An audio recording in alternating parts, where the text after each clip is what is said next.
kill you. I want you to do me a favor. I want you to tell all your friends about me. What are you? I'm Batman. Growing up, I was never really a huge fan of DC Comics. I was always much more of a Marvel and Image Comics kind of kid. Characters like Superman, the Green Lantern, and Wonder Woman just didn't really grab my attention in the same way that my favorite superheroes did. But there was always one exception, and that was the one and only Batman, who was not only the lone DC superhero that I actually liked, but he was in fact one of my favorite superheroes, right up there with the likes of Spider-Man, the Silver Surfer, and Spawn. And that was mainly thanks to all of the excellent Batman-related media that was available at the time.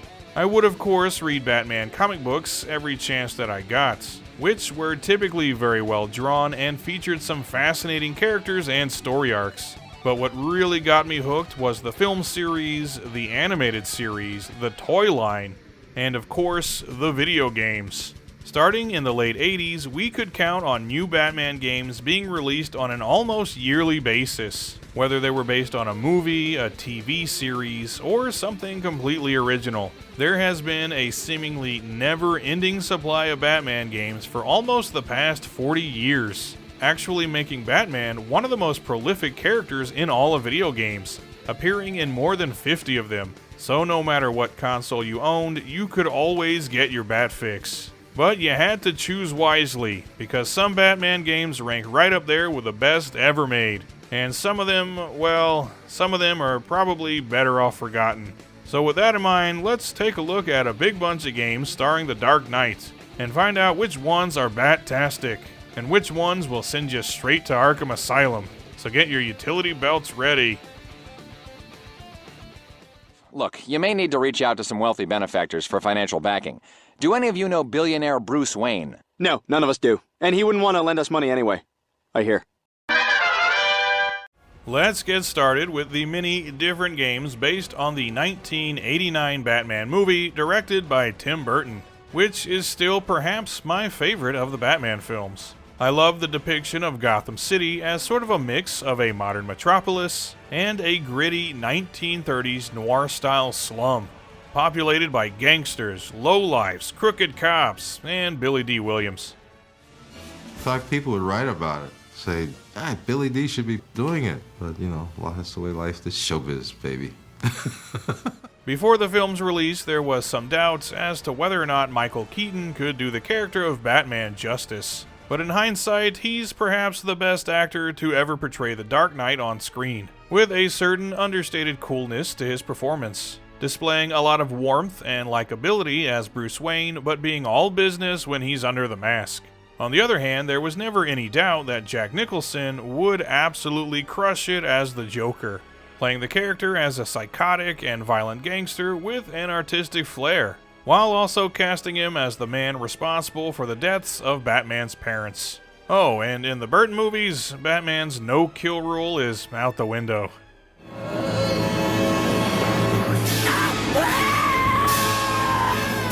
Anyway, this film was both a critical and commercial hit, being the highest-grossing film of 1989. And along with comics like The Killing Joke and The Dark Knight Returns, is largely responsible for the renewed interest in Batman that was carried on pretty much ever since. And it also spawned some pretty damn good video games.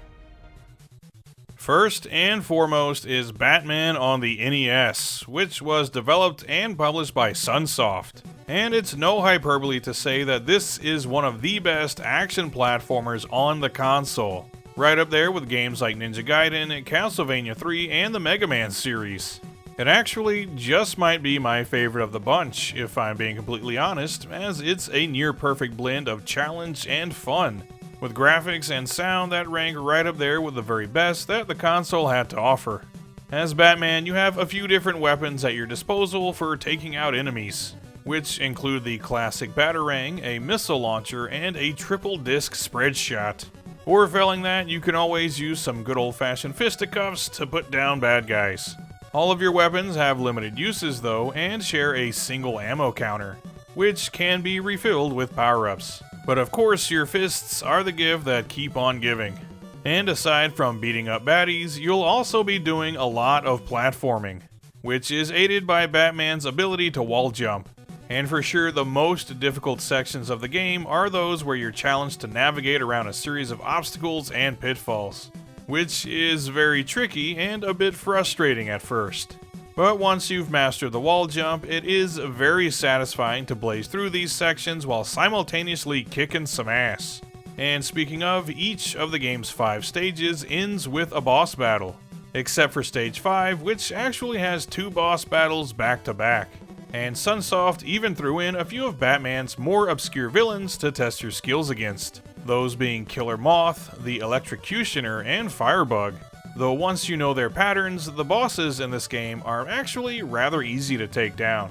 But I guess you could say that for a lot of 8-bit boss battles. Except for the Joker, where your best bet is to just spam the hell out of your batarangs. Spray and pray, as the saying goes. Which is a whole lot easier if you're using a turbo controller. Ultimately though, Batman is just a very fun and rather challenging 8-bit platformer that I run through at least a few times a year. Which, by the way, only takes about a half an hour, but it's a lot of fun while it lasts. Which is helped along greatly by the vibrant visuals and the all-time banger of a soundtrack. Sunsoft games usually feature some fantastic music, and this one is no exception. One of the best soundtracks on the console, in fact. So while it might not resemble the movie it's based on all that much, NES Batman is an all-time classic, and set a very high standard for Batman games going forward. Excuse me. Have you ever danced with the devil in the pale moonlight?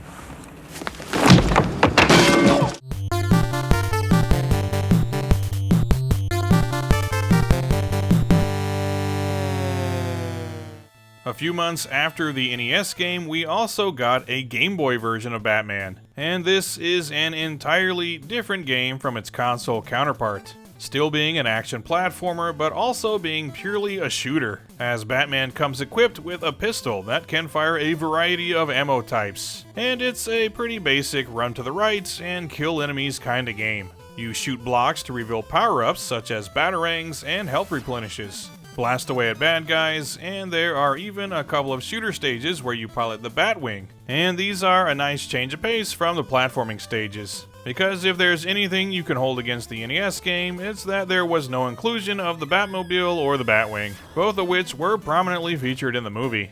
There are only 2 boss battles though, one being against Jack Napier in the Access Chemical Plant, and the other being against the Joker to finish off the game, which can be pretty challenging in spots. I find the first couple of stages to be quite easy, especially if you can collect a few Batarang power-ups, which act as a shield in this case, dealing damage to enemies that get too close. But the Batwing stages, and especially the final stage that auto-scrolls, can be pretty tricky.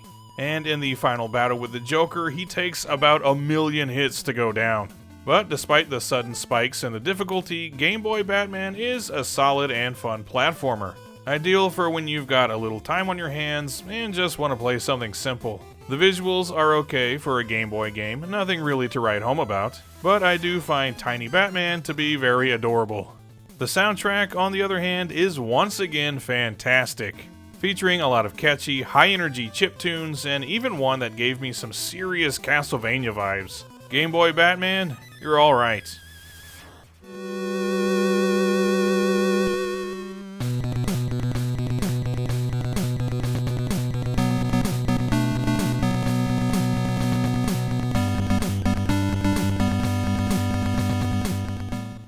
About a year after the release of the NES and Game Boy games, making it roughly 2 years after the theatrical release of the movie, Sunsoft also published a Batman game on the Sega Genesis, and this is yet another solid action platformer. It's much more of a beat-em-up this time around, but there is still quite a bit of platforming, including using your grappling hook to climb to higher areas, which is fine, but I kinda miss the wall jump from the NES game.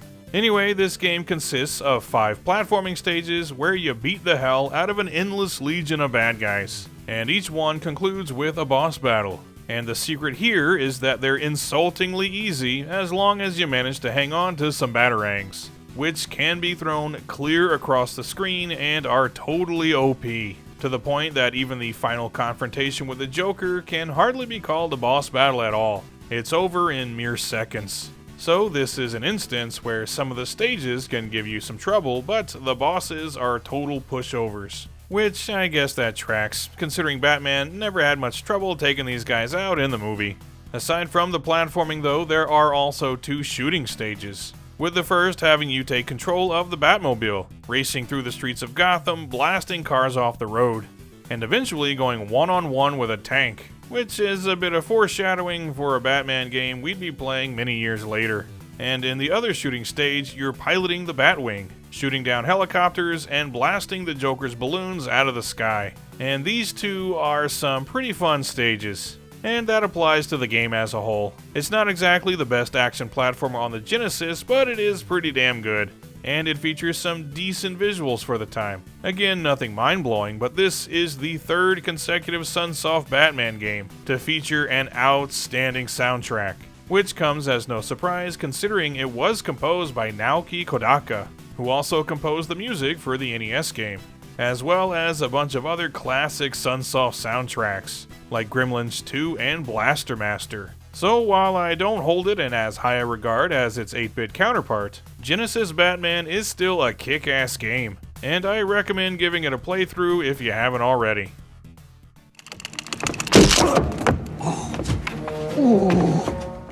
Next up, we have a bit of an oddity, which is Batman on the PC Engine, which was released in October of 1990. And if you're saying to yourself that you never knew there was such a game, that's probably because despite the fact that the TurboGrafx 16 was available in North America at the time, and that Batman was the highest grossing movie of 1989 and wildly popular in the United States, this game was never released outside of Japan, which is just baffling to me. It's also the most unorthodox version of a Sunsoft Batman game in terms of its gameplay, which completely disregards the action platforming in favor of a sort of maze action game. Whereas Batman, you navigate through a variety of large stages, defusing bombs, cleaning off defaced artwork, and cutting loose the Joker's balloons. And populating each stage is a small army of bad guys that wander the halls looking to take you down, which they can do in one hit, by the way. The mighty Batman can be taken down in a single shot from an anonymous henchman, according to this game. But luckily, you've got your trusty batarangs to fall back on, which temporarily stun enemies, allowing you to knock them out of the stage. But this too is only temporary, as they will eventually re-enter the maze and start looking for you again. So it's in your best interest to act fast, as eventually this game can be pretty damn tough, with much more elaborate stages, more items to find, and more enemies in each one. And on paper, I would have thought this game had to suck, because it just doesn't sound like what a Batman game should play like.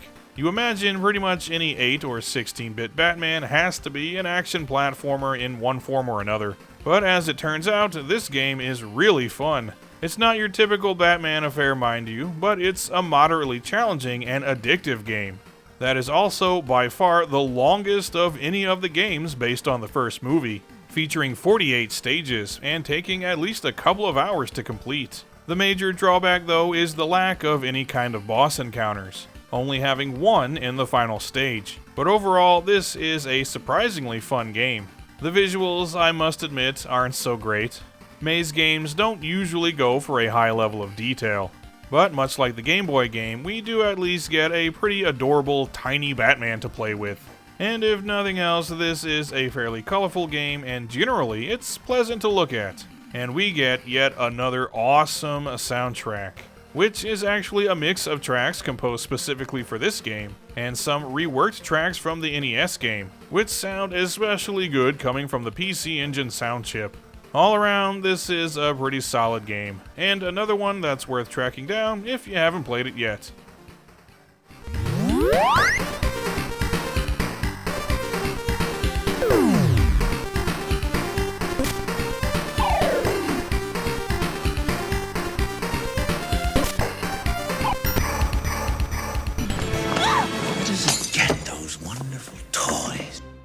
Next, we have the first of 2 games based on the '89 movie that weren't developed by Sunsoft, that being Batman on the Amiga, which was developed and published by Ocean. And I have the least to say about this one. It's a super short game, only consisting of 4 stages, with the first and last stages being maze-like platformers where the goal is simply to make it to the end and hit the Joker with your grappling hook, either causing him to fall into a vat of chemicals or fall to his death. The second stage has you in the Batmobile racing against the clock to make it to your destination. And while this stage definitely looks cool, it's also pretty damn frustrating to play through, as there are a ton of cars on the road for you to collide with, and you repeatedly have to launch your grappling hook out of the side window to make some hairpin turns. And the third stage puts you in the Batwing, once again racing against the clock. Only this time your goal is to clip 100 of the Joker's balloons before time runs out, which once again can be a pretty tall order. And on the whole, this just isn't a very good game. The graphics are pretty decent, especially in the Batmobile and Batwing stages, and the sound design is pretty good too, but it just doesn't play very well. I've certainly played much worse Amiga games, and I wouldn't call this one terrible exactly, but it's rather mediocre. If you're really curious, then I'd say give it a try, but for everyone else, you can pass on this one. Never rub another man's rhubarb. The next and final game based on the '89 movie that we'll be taking a look at is the arcade game, which was released in April of 1991, almost 2 years after the movie hit theaters. And it's the second game based on the movie that wasn't developed by Sunsoft, instead being developed by Atari for reasons that are unknown to me. Anyway, how did Atari do with the Cape Crusader? Well, this game is okay. It's not exactly an arcade classic, but it is at least playable. It's a fairly straightforward action title where you do a bit of platforming and knock out enemies with punches and kicks, as well as various items that can be found in each stage, such as batarangs, gas bombs, and the grappling hook, which is not only an offensive weapon here, but can also be used to reach higher platforms when need be. And sprinkled throughout are a couple of stages where you hop in the Batmobile and blast enemy cars off the road. And overall, while this game is at least kind of fun, it also admittedly doesn't play all that well. The jumping, attacking, and general movements are kind of stiff, making the more platform-heavy areas kind of awkward and irritating to get through. And this is one of those games that just throws a ton of enemies at you all at once, making it very easy to get overwhelmed. This isn't such a big deal when you're playing on emulation, but if I was pumping quarters into this thing, I could easily see myself getting frustrated and giving up somewhere in the middle. Again, not a terrible game, mind you, but nowhere near as enjoyable as the Sunsoft offerings, though the visuals and sound design are pretty good, this being a rather colorful and detailed game that recreates a lot of the scenes from the movie, and also features reworked music and a bunch of voice clips also lifted directly from the movie. So while it is the second worst of the bunch behind the Amiga game, at least if you ask me, it did have some stiff competition, but it is worth playing through at least once if you're a Batman fan. And on the whole, I'd say there really was no objectively awful game based on the '89 movie, which, considering the quality of most movie license games from the '80s, is nothing short of astonishing. Bob? Done.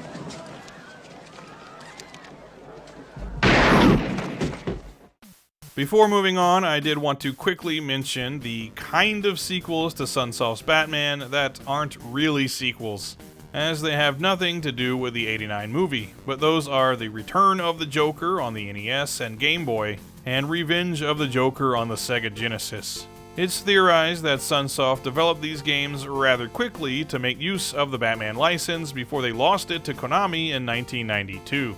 And I can believe that because while they're not necessarily bad, they definitely don't hold a candle to the previous Sunsoft games. The NES and Genesis games both feature the same gameplay and procession of stages, but I think the NES game plays a lot better. Neither one is fantastic, but the NES at least feels a bit smoother. And both games are again action platformers, but this time around they're strictly shooters, with Batman having a variety of weapons that he can attach to his gauntlet.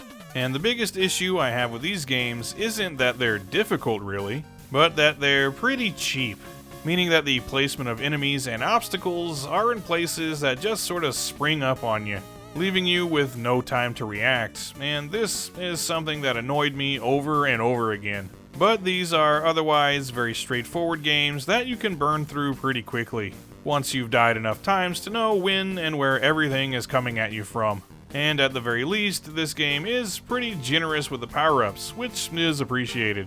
There are also a couple of flying stages thrown in where Batman straps on a jetpack and takes to the skies, making use of these same variety of weapons that are available in the regular stages. And each stage ends with a boss battle, and these are actually the easiest part of the game, with the exception of the final boss against the Joker. He's a real dick this time around. But otherwise, this is a moderately challenging, decently fun, if somewhat frustrating couple of games. The visuals are also quite nice, though again I prefer the NES game. I just think it has a much more vibrant and pleasant visual style, though the Genesis is certainly no slouch, and does feature some pretty nice looking cutscenes. And the soundtrack on the NES version is also superior, once again being composed by Naoki Kodaka, who we've already established was an absolute wizard with the music on the NES.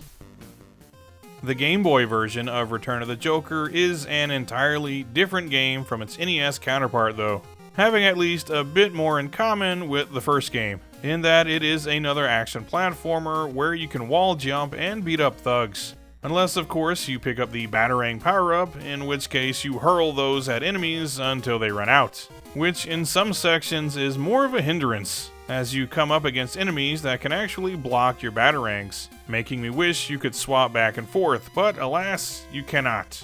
You can also deploy your grappling hook by pressing up on the D-pad, which again is kinda cool. It certainly aids with the platforming, but it's also kind of easy to deploy it by accident in the heat of combat. Overall, not a great game really, being pretty damn frustrating at times, and also being surprisingly short, but I wouldn't call it bad exactly. There is some fun to be had here, and it is a pretty decent looking game by Game Boy standards, and the soundtrack again is awesome. But this one was actually composed by Manami Matsumae, best known for her work with Capcom, composing music for Mega Man, Final Fight, UN Squadron, and a whole lot more. So if nothing else, you know at least the music is good. And on the whole, all three of these games are worth giving a try at least once. Anyway, this generation of Batman games was mostly pretty damn good, with some games obviously being better than others. But overall, it was a solid couple of years for The Dark Knight. But yet another Batman blockbuster was right around the corner, and a new developer was all set to take the reins. Where do you get those wonderful toys? In June of 1992, Batman Returns hit theaters, and once again raked in an absurd amount of money, again grabbing the #1 spot for that year, ahead of movies like Lethal Weapon 3 and Home Alone 2, though it wasn't without a bit of controversy. It was very violent. It was a total attack against kids, the whole movie.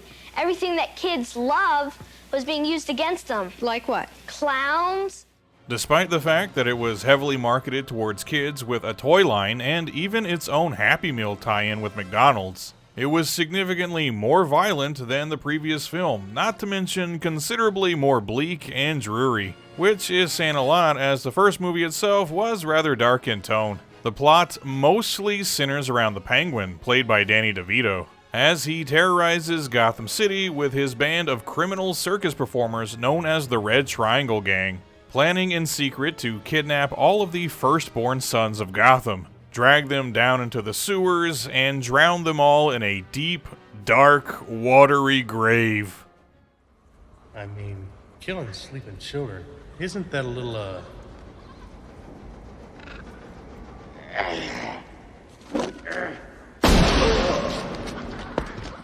In the middle of all this, though, is sinister billionaire Max Schreck, played by Christopher Walken, who has the brilliant idea of running the Penguin for mayor of Gotham City, which would ensure a total corporate and criminal takeover of the city. Now, you'd think the citizens of Gotham could take one look at a guy that's a literal supervillain and not let him anywhere near public office. But despite their lapse in judgment, Batman is able to expose the villain's evil schemes, foil the Penguin's murderous plots, and put the Red Triangle Gang out of commission for good. Oh, and there's also Catwoman clad in skin-tight black vinyl.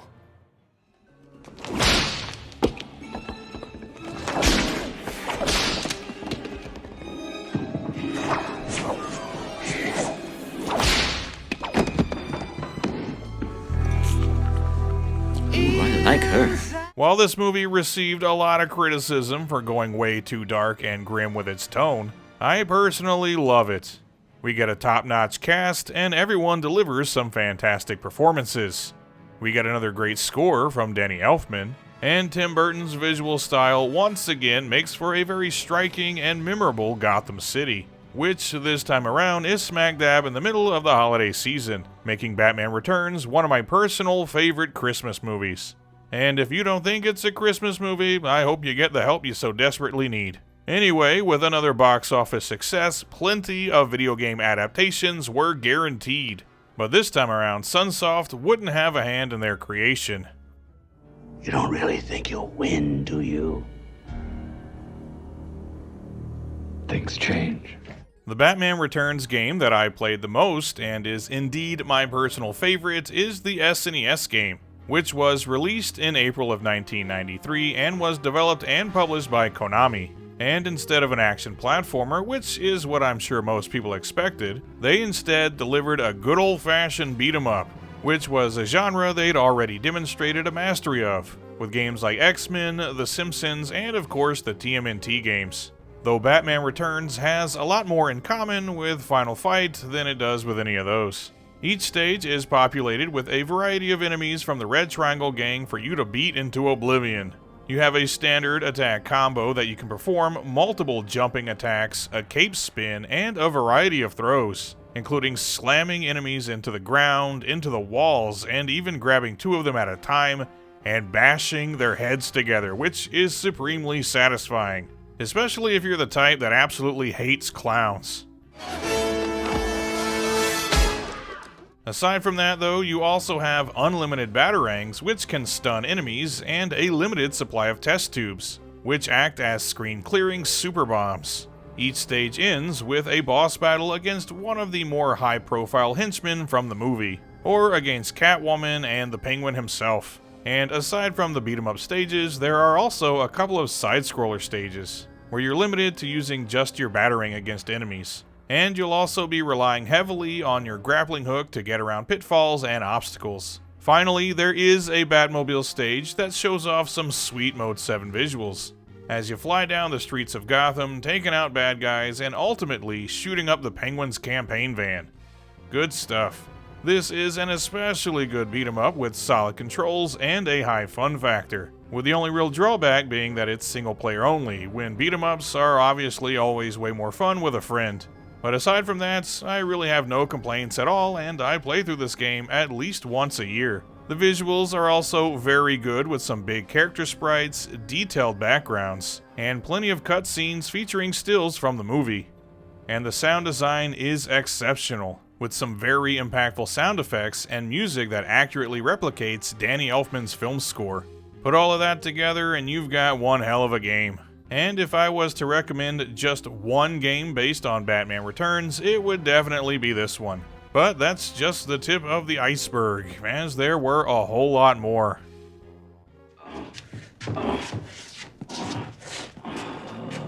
Just the pussy I've been looking for.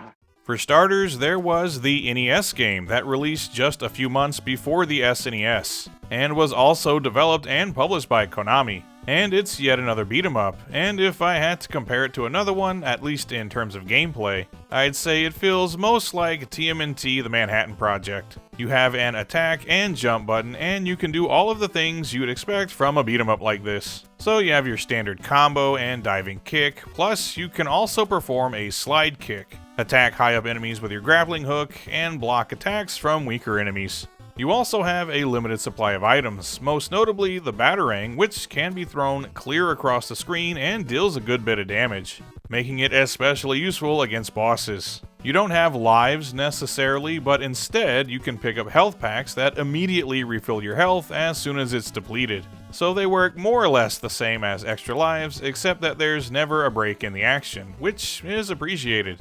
Lastly, there are also two vehicle stages, with the first one putting you in the Batmobile and playing like a side-scrolling shooter, and the second giving you control of that Batboat thing that Batman uses to navigate the sewers. And this is more of a bonus stage that challenges you to grab as many score bonuses as possible. And of course, each stage ends with a boss battle that are really easy to begin with, but do get at least a bit more challenging as the game progresses. But overall, this is a well-made but kind of generic 8-bit beat-em-up. There's nothing really to complain about in terms of the controls or the core gameplay. It just lacks variety and as such gets kinda boring after a while. It's still a great looking game though, at least by NES standards, and the soundtrack is fantastic, at least being on par with many of Konami's other 8-bit offerings. So while it doesn't hold a candle to the SNES game, Batman Returns on the NES is worth a playthrough, if only to enjoy that killer soundtrack.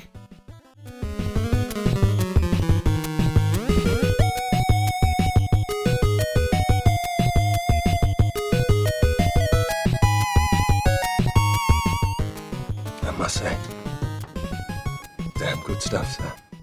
In late 1992, there was a separate 16-bit game on the Sega Genesis that wasn't developed by Konami, but instead was handed off to Malibu Software and published by Sega themselves. And it feels like an attempt to recreate what Sunsoft had done with the first game, but unfortunately it falls kinda flat. It's another action platformer that has you traversing various stages filled with a variety of enemies, obstacles, and pitfalls. And it provides you with a wide variety of items to make use of, including your standard batarang and a heat-seeking batarang, smoke pellets for stunning enemies, your grappling gun, which can hit enemies low to the ground, and a bat swarm that deals massive damage. So at the very least, you have a lot of offensive capabilities. And as far as the platforming goes, you have your trusty grappling hook to reach higher platforms. And for the first time, you can also use your cape to glide, which is handy for clearing some big gaps. All of these things are definitely positives, but overall the gameplay here just feels kinda clunky, and not up to the standards set forth by the Sunsoft games, with stiff controls and pretty lousy hit detection, though it's still not what I would call a bad game really, just middle of the road in terms of the gameplay, though the variety of different kinds of boss battles is appreciated. On the other hand, this is just not a good looking game at all, with very limited and oftentimes drab colors and character sprites that seriously lack detail. This game actually looks significantly worse than the previous Batman game, and that cartridge was only half the size. And it looks especially bad when compared to the SNES game. And it also sounds significantly worse. A couple of the stage themes here are at least pretty good, but for the most part, it's a very forgettable and often subpar soundtrack. And the sound effects mostly kinda suck too. Especially the annoying sound enemies make when they die. That gets old real fast. So overall, while not unplayable or anything, Batman Returns on the Genesis, especially when compared to the Konami and Sunsoft offerings, is mediocre at best. Gentlemen, start your screaming! And there is also a Sega CD version, which includes all of the same platforming stages as the Genesis game, but also includes a series of stages that have you driving the Batmobile through the streets of Gotham, and cruising the Batboat in the sewers underneath. And these stages both look pretty cool and are actually fun to play, though again the controls are far from perfect. And you do have the option of just playing through these stages and leaving out the platforming altogether, which you may well want to do, as pretty much nothing has been done to improve the gameplay, and even the visuals are the exact same, which is disappointing. But on the other hand, this version does feature a much better soundtrack that takes advantage of the CD audio, though the sound effects still suck, which again is a disappointment and something I thought they would have addressed with this release. But regardless of that, this is still the much better version of the game, for the inclusion of the driving stages and the better soundtrack. So if you can, pass on the Genesis game and play this one instead.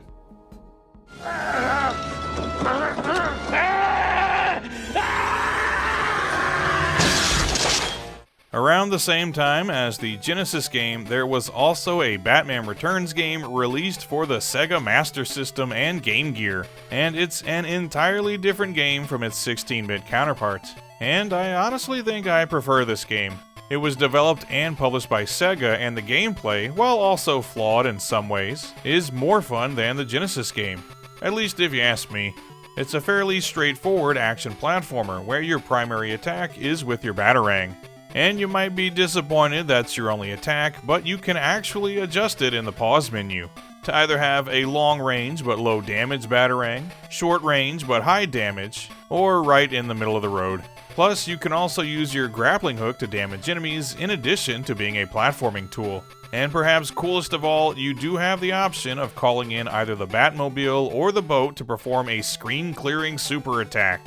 Something else that changes up the gameplay a bit is that for each stage, you have 2 routes you can take, with one being more focused on just combats and being a bit easier, and the other being a bit harder with some trickier platforming, though both options will lead you to the same boss battle at the end. And on the whole, this is a pretty fun game, even if it is really short, and for a Game Gear game the visuals are pretty good, being rather bright and colorful when compared to the Genesis game, and the soundtrack is much better, consisting of some catchy tunes all throughout, with the music mostly being composed by Motohiro Kawashima, who was a frequent collaborator of Yuzo Koshiro on games like Streets of Rage 2 and Game Gear Shinobi 2.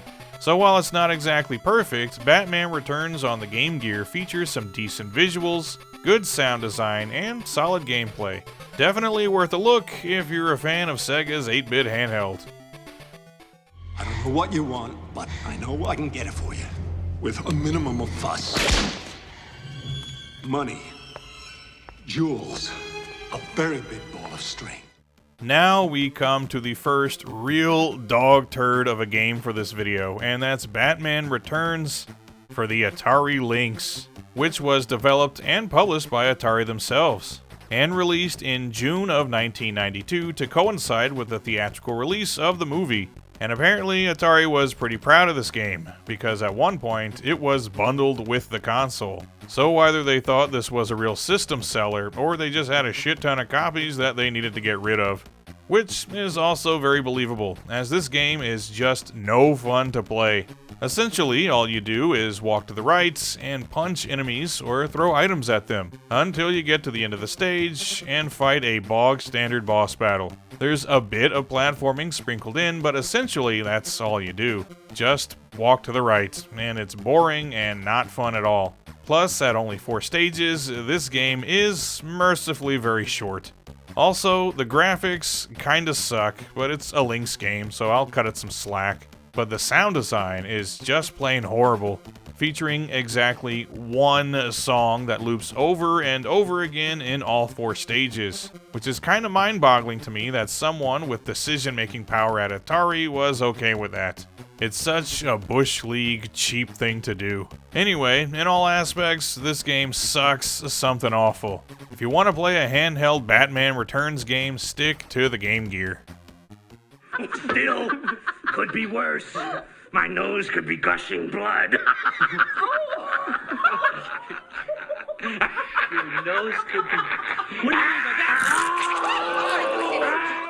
Because one bad turn deserves another, here we have Batman Returns on the Amiga, which was developed by Denton Designs and published by Konami, which is kind of shocking that they'd put their name on something like this. And it was released at the tail end of 1993, about a year and a half after the film release, and way after the other games based on the movie.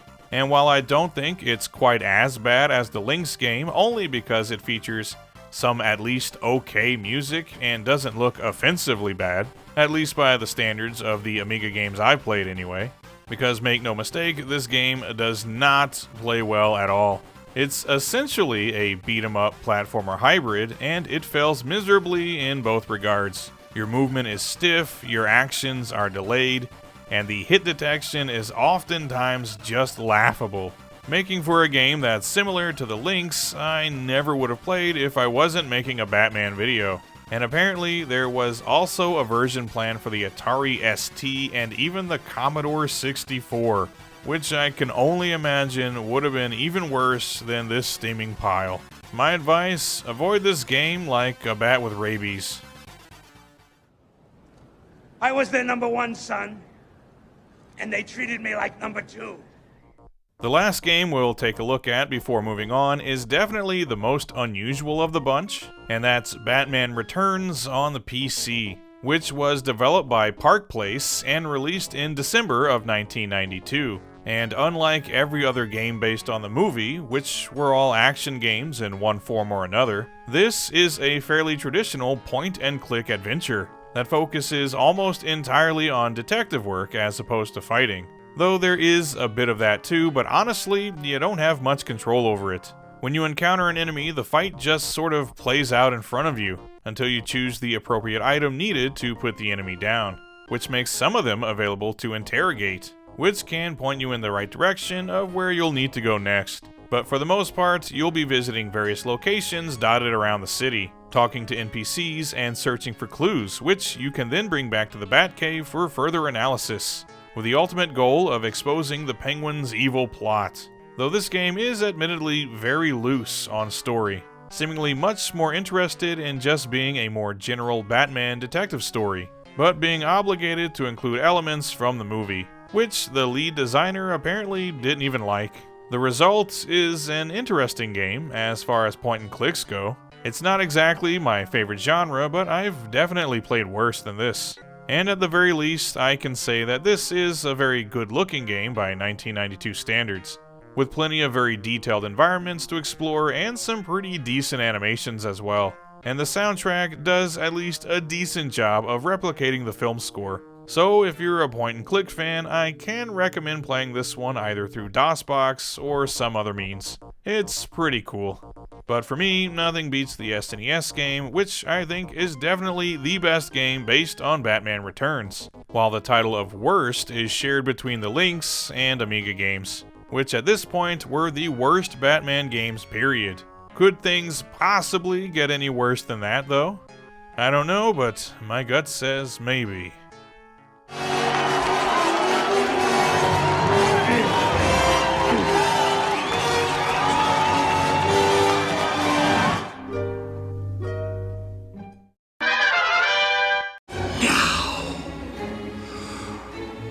The real game begins. 3 years after Batman Returns in June of 1995, almost like clockwork, the highly anticipated Batman Forever hit theaters. And this was the hat trick for Batman, being the third straight movie to be the #1 highest grossing of that year, raking in almost $200 million at the box office, beating out the likes of Apollo 13 and Toy Story. And it was a radically different movie from its predecessors, no longer being directed by Tim Burton, instead being handed over to Joel Schumacher, and ditching Michael Keaton as Batman in favor of Val Kilmer. And this is a much brighter, more comedic, and at times campy version of a Batman movie, featuring a Gotham City that is much less bleak and much more bathed in neon, and filled with highly animated and silly characters, with the two prime examples of this being our villains, the Riddler, played by Jim Carrey, and Two-Face, played by Tommy Lee Jones.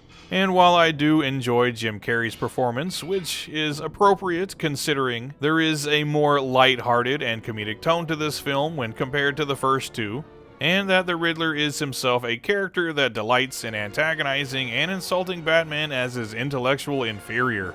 But I really don't like Tommy Lee Jones here, who plays Two-Face as some sort of one-note, cackling madman instead of the split-personality fallen hero that he's supposed to be, turning Harvey Dent into a big goof who plays second fiddle to the Riddler. And in my opinion, he is the most miscast of any Batman villain in these films. And yes, that includes the film that followed this one.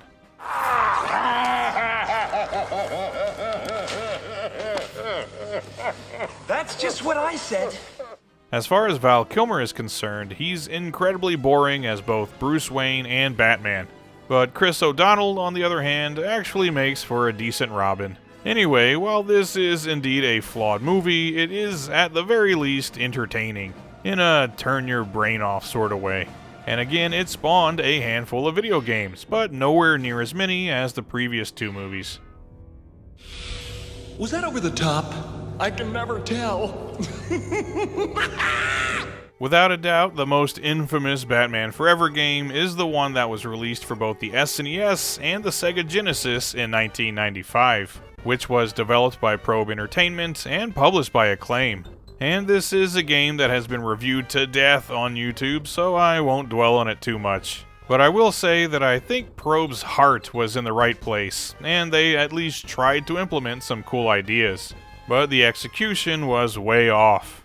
Instead of giving us a straightforward action platformer or beat-em-up, both of which had worked well for Batman previously, we instead got a weird hybrid of the two genres that plays like Mortal Kombat and features a control scheme that is way too convoluted for its own good, forcing you to execute some unintuitive button commands to use items and even perform some essential maneuvers, like deploying your grappling hook, making both the combat and the platforming feel like a bit of a chore. Once you adjust to the controls, there is at least some fun to be had here. Beating up bad guys can be enjoyable, and some of the cheaper tactics from Mortal Kombat also tend to work here, but generally it's very slow and clunky. And this is a fairly long game as well, taking several hours on average to clear, if you clear it at all, as what most likely will happen is you'll either get bored or frustrated within 30 minutes or so before giving up. On the other hand, it does offer multiplayer, and Robin does at least play differently from Batman. And by finding blueprints scattered around different stages, you can even unlock additional gadgets to use in combat. And several boss battles are included against the likes of Two-Face and the Riddler. But generally, this just isn't a very fun game to play. And it's also really lacking in the graphics and sound departments. I know digitized graphics were all the rage back then, but for the most part, they really haven't aged all that well. And it doesn't help that a lot of the backgrounds are just kind of bland and boring to look at, when you're not being obstructed by poorly positioned objects in the foreground, that is.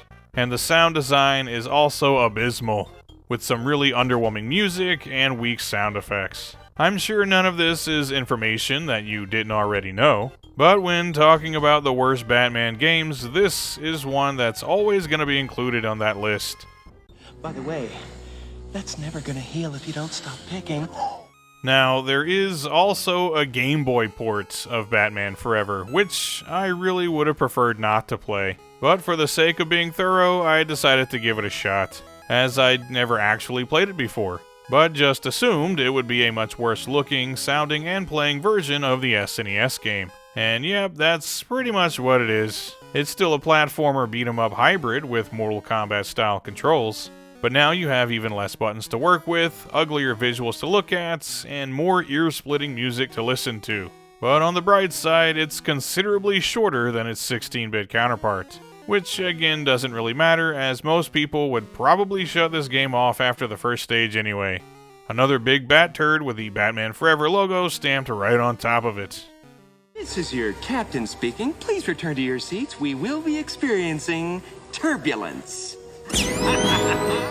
It's not all bad though, as there actually is one decent game based on Batman Forever, which I'd honestly completely forgot about before deciding to make this video. And that is Batman Forever the arcade game, which was ported to the PS1 and Sega Saturn, and was again published by Acclaim, and while the arcade version was developed by Probe, the home console ports were handled by Iguana Entertainment. And this is a much better game than its 16-bit counterpart. Instead of trying to be some kind of mishmash of genres, the arcade game is just a simple, straightforward co-op beat-em-up where you can play as both Batman and Robin, as you beat the daylights out of endless legions of bad guys. And while it's not exactly the best beat-em-up ever made, it is pretty fun, and very visually stimulating. Some might say even a bit too stimulating, as there's a constant barrage of flashing lights, text flying across the screen, and characters flying all over the place as you knock them into next week. And this is in stark contrast to the console game, which is visually very boring. The controls are your standard beat-em-up affair, giving you just an attack button and a jump button. And there are a handful of different attacks that you can perform. But this game also gives you a ton of items to make use of for taking out enemies, such as batarangs, explosives, and a grappling hook that lets you swing across the screen multiple times to deal damage to a big bunch of enemies. Also, as enemies are defeated, they drop Batman logos, which can be scooped up, not just for bonus points, but also, once you collect a certain amount, you go into a super powered up mode that increases your speed, attack strength, and grants temporary invulnerability. And the action in this game never lets up. There's a constant stream of enemies, and when the Riddler and Two-Face get involved, things get especially chaotic, making for a gaming experience that is uniquely frantic and just plain bonkers, but in a good way. It's almost like they took all of the lights and sounds of a slot machine and crammed them into a beat-em-up. And the quality of the visuals is pretty good. Again, utilizing digitized actors, but obviously looking much better than the 16-bit game. And the sound design is significantly better too, with music that actually doesn't sound like complete garbage, which is a marked improvement. So while it's not exactly a masterpiece, Batman Forever the arcade game is at the very least an enjoyable beat-em-up, definitely worth a playthrough. And it's certainly the best game available based on Batman Forever. Holy rusted metal, Batman! Huh? You're grown, it's all metal, it's full of holes, you know? Holy! Oh. 2 years after the release of Batman Forever in 1997, there was one more Batman film directed by Joel Schumacher, and that was Batman and Robin. And if you thought Forever was a bit too goofy and campy for your liking, Batman and Robin will make you appreciate just how much restraint that film showed. Because this is 100% cornball, eye-rolling nonsense that isn't even funny in an ironic way. It's just annoying. George Clooney is an absolute snooze fest as Batman. Uma Thurman chews up every bit of scenery that she can. Bane is reduced to a monosyllabic henchman. Chris O'Donnell is forced to play a more bratty and irritating version of Robin. Alicia Silverstone is just a horrible actress altogether. And Arnold Schwarzenegger as Mr. Freeze is just kind of embarrassing, really. And my god, the never-ending stream of ice puns nearly pushed me to the brink of madness. You've got to speak. Please stop it. Stop it now. Turn it off. Turn it off. Stop it. Stop it. Stop it. Stop it. Stop it. Stop it. Also, it's worth keeping in mind that Joel Schumacher is a talented director and has made some great films like The Lost Boys and Falling Down. So it's just baffling that he ended up directing such a cringe-inducing toy commercial of a movie. The guy that directed this... I'm the bad guy? Yeah.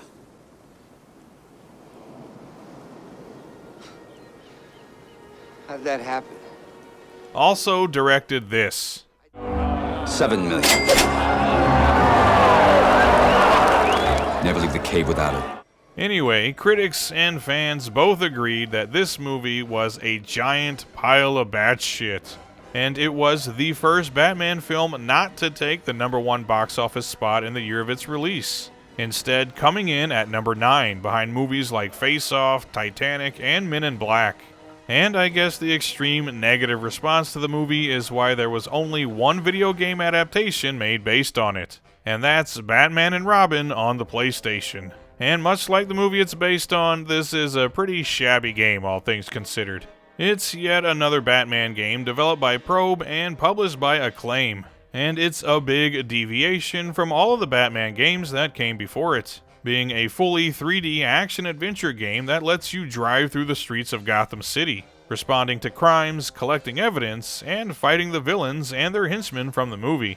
You can even play as any of the 3 heroes from the film, each with their own attributes and vehicles. So as Batman, you'll be driving the Batmobile, and he's got a nice balance of speed, power, and durability. While Robin and Batgirl both ride motorcycles, and are faster in combat, but can't inflict or absorb as much damage as Batman.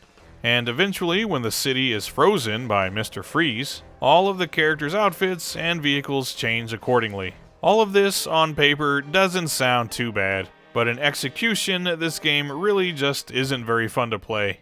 The basic gist of the gameplay is that to figure out where and when the villains will be enacting their schemes, you need to first find a series of clues which can either be found in the environment or dropped by enemies. Then you need to return to the Batcave and piece the clues together to show you where you'll need to go next. And all of these events are time sensitive, so if you don't do it all in time, it's a game over.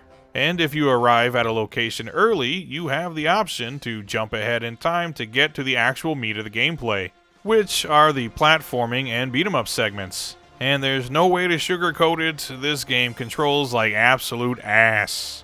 And it's just no fun at all. You need to use the shoulder buttons to swap between a walking mode and a running mode, as well as detective and combat modes. So if you want to search the environment for clues or use some of your gadgets, you'll need to be in detective mode, which also means you're pretty much defenseless until you swap back to combat mode when need be. And this leaves you open to some cheap attacks so many times throughout the game. Luckily, there are health power-ups to be found in each area, and you can carry a limited supply of health replenishes with you, but this is still a pretty tough game at times, thanks mainly to how bad the controls are and how cheap the enemy AI can be, draining your health very quickly, especially if you're playing as Robin or Batgirl, and when going up against bosses, they can kill you in only a few seconds if you don't know exactly how to take them down, making boss battles in this game a real pain in the ass. The driving segments, though, are at least a cool idea. Free roaming in Gotham City and responding to crimes could at least be kind of fun, but again, the controls here are pretty bad, being especially slippery.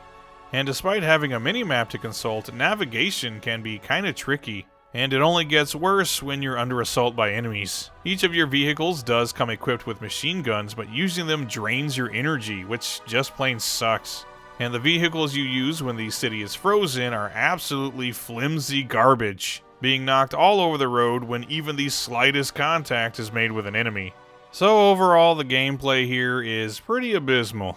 The visuals, on the other hand, are at least okay, I suppose. Nothing mind-blowing, but serviceable 3D visuals for the time the game was released. And being able to drive around Gotham City was pretty ambitious for the time, though the scenery mostly never changes all that much. And the character models also look fine, I guess. I wasn't expecting much, honestly, but this game could conceivably have looked a lot worse. The sound design, though, is pretty weak, consisting of music that sounds similar to what was used in the movie, but is kind of half-hearted in execution, plus sound effects that lack any real impact. And there's a surprising lack of voice work even during the cutscenes. So from top to bottom, Batman and Robin is a janky mess of a game, on par with its film counterpart. And this was not the best way to introduce Batman into the realm of 3D gaming, something that would thankfully get much better over time. You are not sending me to the cooler. All right, everyone. Chill. Cool party. Let's kick some ice. I would really prefer if you would be quiet. Okay, let's take a break from the film series, which had its highs and extreme lows, and shift focus to something that was always consistently awesome. And that is the Batman animated universe, which kicked off in 1992 with Batman the Animated Series, which was later rebranded to The Adventures of Batman and Robin, and finally, The New Batman Adventures, which was right around the time I lost interest in the series, as I thought the animation style lacked a lot of the charm of the earlier episodes. But for at least a few years, this was among my absolute favorite TV shows, showcasing some fantastic animation that mixed both modern and retro aesthetics, with a sort of Art Deco design which was actually animated on black paper, just to give it an extra dark visual style, which really helped the show stand out from its peers. Each episode, with a few exceptions, presented a self-contained story that featured Batman matching wits and doing battle, with a whole host of villains from his rogues gallery, including the Joker, the Riddler, Two-Face, and the Penguin, even inventing tragic origin stories for some of them that actually made you sympathize with their plight, most notably being Mr. Freeze, who prior to this was a rather one-note and silly character, but here is shown to be a tortured soul whose love was taken from him and his life destroyed by a cruel corporate executive in the episode Heart of Ice. I can only beg your forgiveness and pray you hear me somehow. Someplace where a warm hand waits for mine. This was one of those rare kids shows that felt like it was actually made for everyone, not sugarcoating or downplaying the morally gray areas of Batman and some of his villains. And the voice work was the stuff of legend. most notably being the first time that the late, great Kevin Conroy voiced Batman, becoming synonymous with the character over the years. And of course the casting of Mark Hamill as the Joker, which was initially confusing for those of us that grew up watching him in the Star Wars films. It was very hard to imagine Luke Skywalker as the Joker, but as soon as you heard his performance, it was obvious that he fit the character like a glove. And much like Kevin Conroy became the voice you hear in your head every time you think of the Joker. There's a certain rhythm to these things. I cause trouble, he shows up. We have some laughs and the game starts all over again.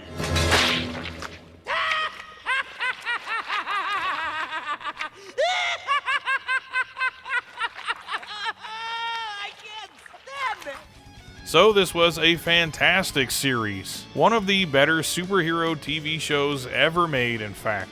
And it also spawned a big bunch of video games for both consoles and handhelds. Such rot, sir. Why, you're the very model of sanity. Oh, by the way, I've pressed your tights and put away your exploding gas balls. Thank you, Alfred.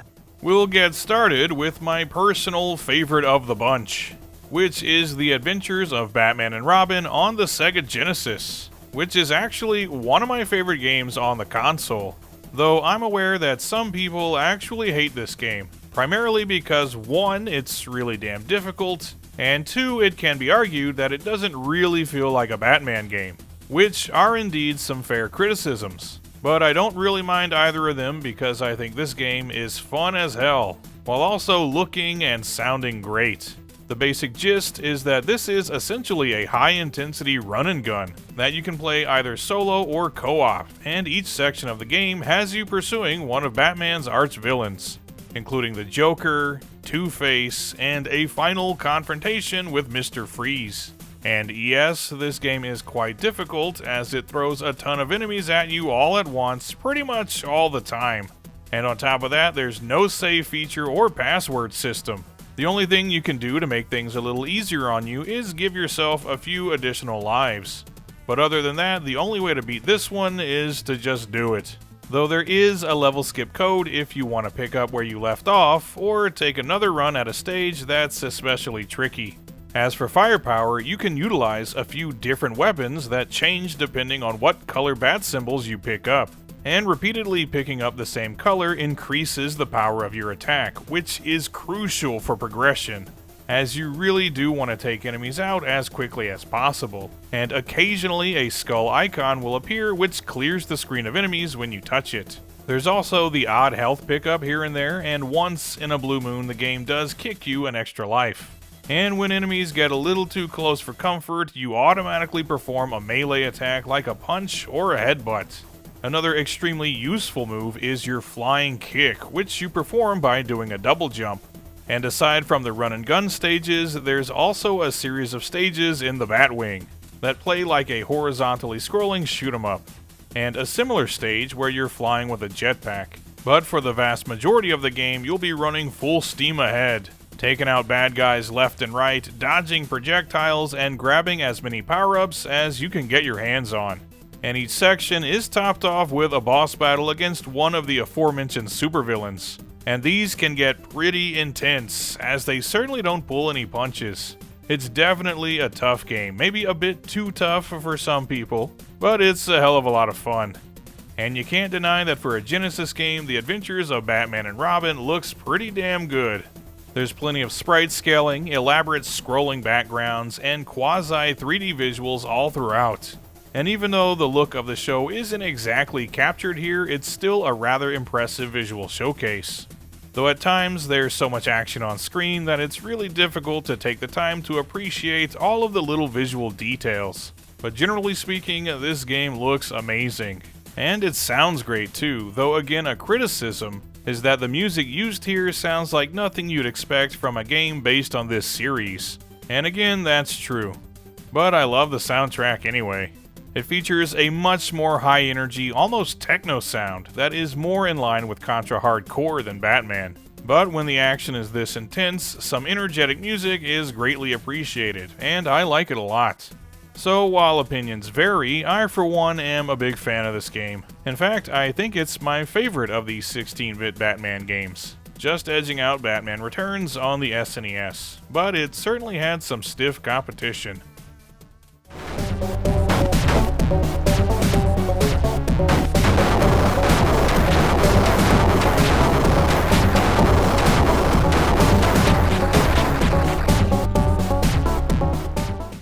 If you were an SNES owner, you got a completely different Batman and Robin game that was developed by Konami and released in 1994.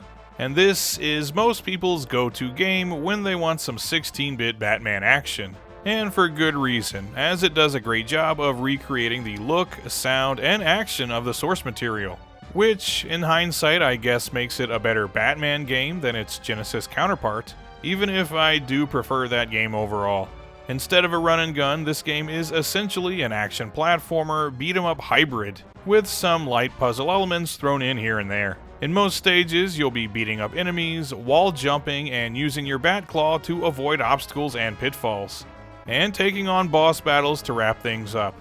But there are stages where you'll need to bring along additional equipment like your flashlight and a gas mask, while you move from room to room searching for clues and key items to clear your path forward. And I must admit that for the hardware they were working with, Konami did a great job of crafting a game that really does make you feel like you're in control of the Batman that you've seen on the show, using a combination of his agility, intelligence, gadgets, and good old-fashioned fisticuffs to solve crimes and capture supervillains. A big criticism, though, is that while the game is titled The Adventures of Batman and Robin, this is strictly a single-player experience, and Robin only ever shows up in cutscenes or briefly makes appearances during gameplay, but is never actually playable himself. Which is a bit of a bummer, but if all you really want to do is play as Batman, then you probably won't really care so much. And on the whole, the gameplay here is pretty fun, but it's also kinda easy, especially when compared to the ass kicker that is the Genesis game. But again, if you don't necessarily want to have your ass kicked, and you just want to enjoy a solid Batman game, you'll be just fine with that. And along with the gameplay, the visuals in this game are excellent, accurately recreating the Art Deco style of the animated series, and featuring some superbly detailed backgrounds and some great-looking character sprites that do their animated counterparts justice. It definitely does a better job of emulating the look of the series than the Genesis game does, though I feel like it lacks a bit of the visual flair that that game has. And the sound design likewise seeks to capture the sound of the show in 16-bit chiptune form.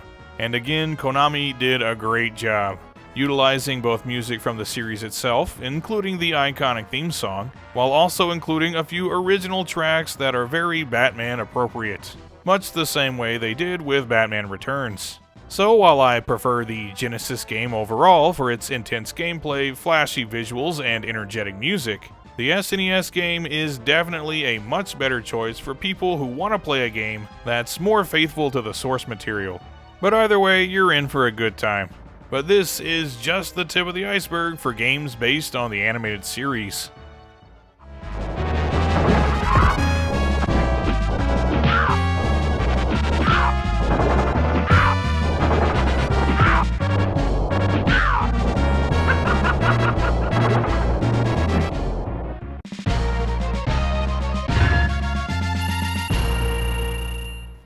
In 1993, a game was released on the Game Boy under the title Batman the Animated Series, making it the first of the mini games based on the property, and was once again developed by Konami.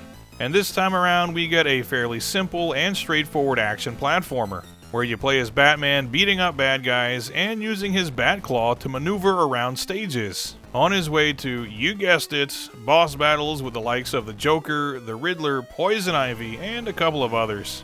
And despite not being included in the title of the game, you actually can play as Robin here. And it's not just a visual difference, as the two characters play a little differently from one another, with Robin having the ability to cling to ceilings and move across them. But he doesn't have access to the bat claw. Most of the time though, the game really does call for using Batman. It is his game after all, but it is nice that there is at least the option of using Robin once in a while. Aside from that though, there's not really a lot to say about this game. It's a pretty solid action platformer with decent visuals by Game Boy standards and a pretty good soundtrack too, which is something you could always count on Konami to deliver back in the 90s. And overall, this is another solid showing for Batman on Nintendo's classic handheld.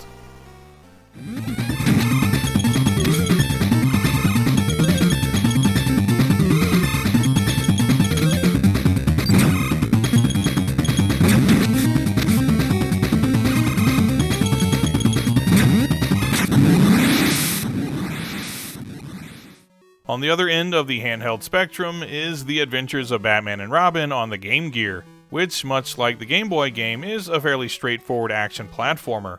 But unlike that game, once again, you can't actually play as Robin in this one, even though he's one of the title characters. But the game explains that away by having him get kidnapped by a consortium of Batman's arch-villains, meaning that you're now on a rescue mission to save him much the same way that Lynx saves Zelda or Mario saves Peach, which is kinda sweet, I guess. Anyway, in this game you do a lot of punching, jumping, and collecting power-ups, and each stage does open up a bit to allow for some exploration, so at least it's not just a simple run from point A to point B kinda game. And in addition to your melee attacks, you also have a limited supply of batarangs plus a bunch of other sub-weapons that you can find scattered around each stage, including electric batarangs, ninja stars, and bombs. Fight your way to the end of each stage, take out some bosses, and save your fair boy wonder. Overall, not a bad little game, and it features a password system and infinite continues, so it's nowhere near as difficult to get through as its Genesis counterpart. It also looks and sounds pretty good, all things considered. It definitely features all the hallmarks of a Game Gear game. That sound font is just unmistakable. So if you've got a hankering for some Game Gear goodness, you can do a lot worse than Batman and Robin.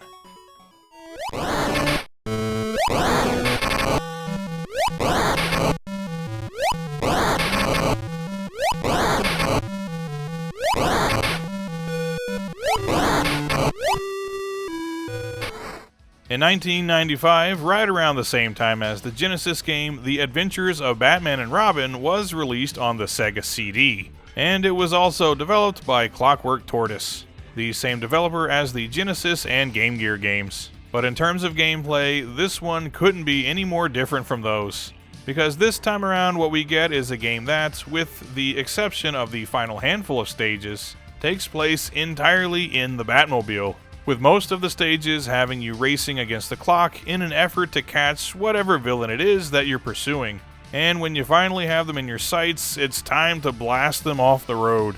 And while I appreciate that they wanted to give us more of a visual showcase with the Sega CD, and make no mistake, this is a pretty good looking game all things considered, but this gameplay wears thin pretty quickly. Especially with how irritating it can be trying to avoid all of the cars and other obstacles that litter each stage. And the last bunch of stages all have you piloting the Batwing, dipping and dodging sections of a bridge which apparently is the longest damn bridge in existence. And this too is kind of annoying, so the gameplay can be enjoyable in spots but generally isn't really all that fun. Mostly just because of how irritating it is trying to beat the clock while dealing with all of the junk in your way. On the other hand, this is a nice looking game featuring the streets of Gotham, the Riddler's VR world, and the Joker's funhouse just to shake things up a bit. And the soundtrack is also really good, mostly consisting of high energy rockin' guitar tracks that take full advantage of the CD quality audio. Best of all though, this game is filled with original animation that was never used in any other media, and the entire cast of the show is present and accounted for, providing the voices of their respective characters. So this is yet another game that uses the license very well, giving us nice graphics and sound with some cool original cutscenes, very emblematic of what the Sega CD had to offer. It's just not all that fun to play, unfortunately. Wow, I guess that goes for a lot of Sega CD games.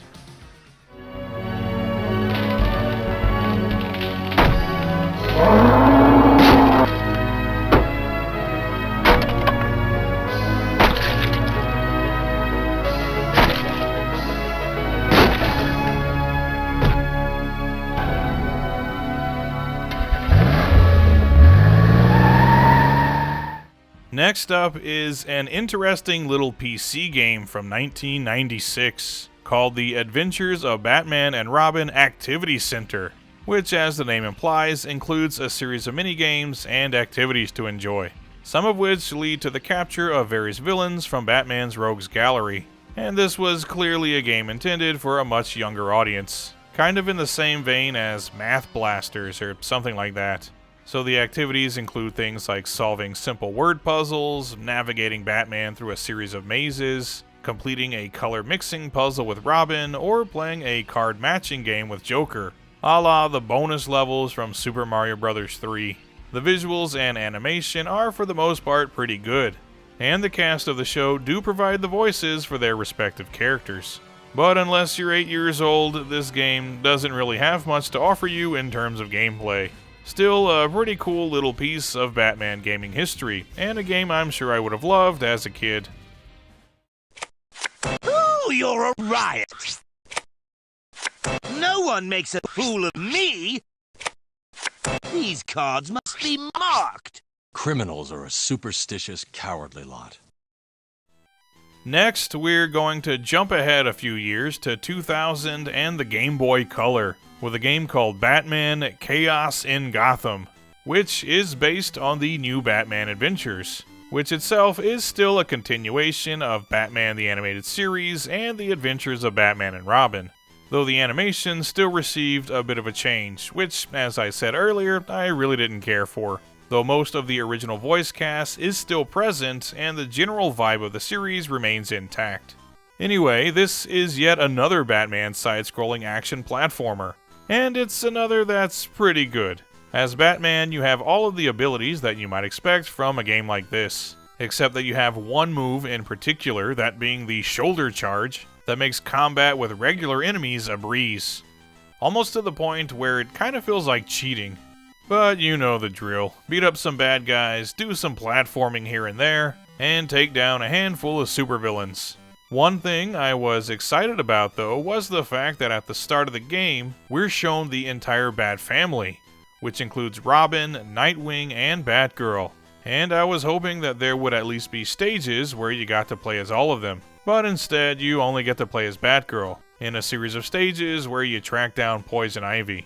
But hey, at least you can say this is the first game, at least to my knowledge, where you can play as Batgirl. That's something, anyway.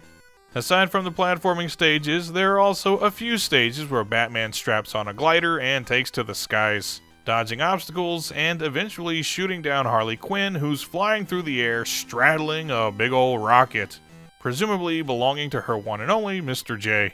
But other than this short intermission, it's just jump, dodge, punch, repeat for about an hour or so. And it's okay. Again, nothing mind-blowing, but another solid handheld Batman game with decent visuals and sound design that would have been perfect for gaming on the go.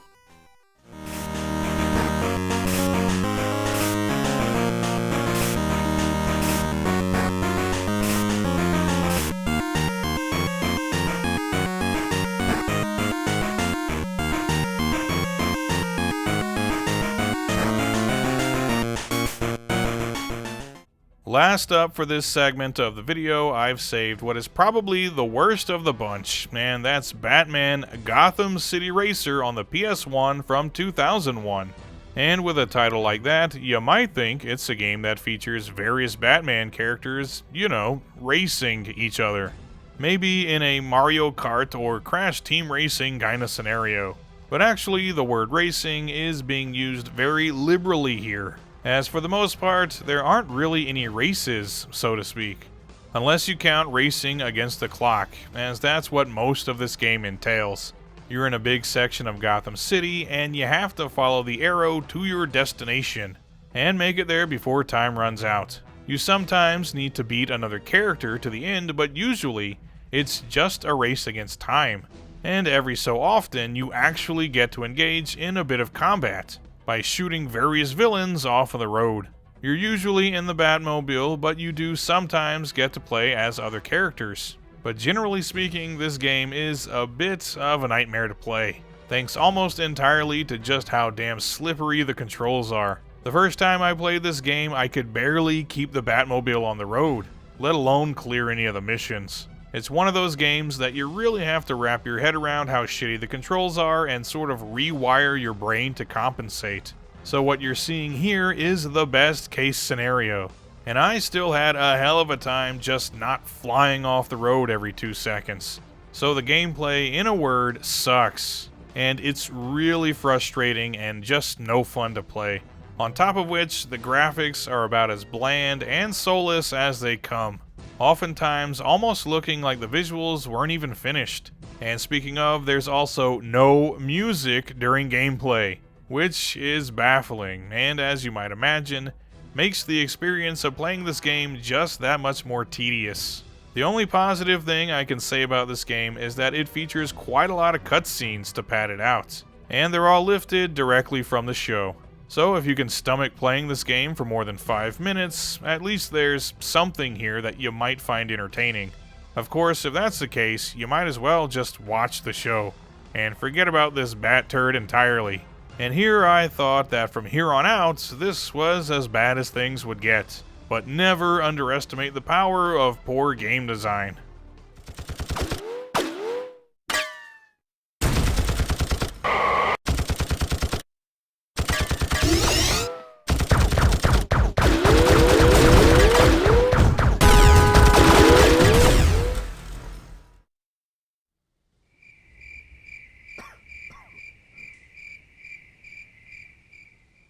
In 1999, the world was introduced to a new kind of Batman, when Batman Beyond first started airing in North America.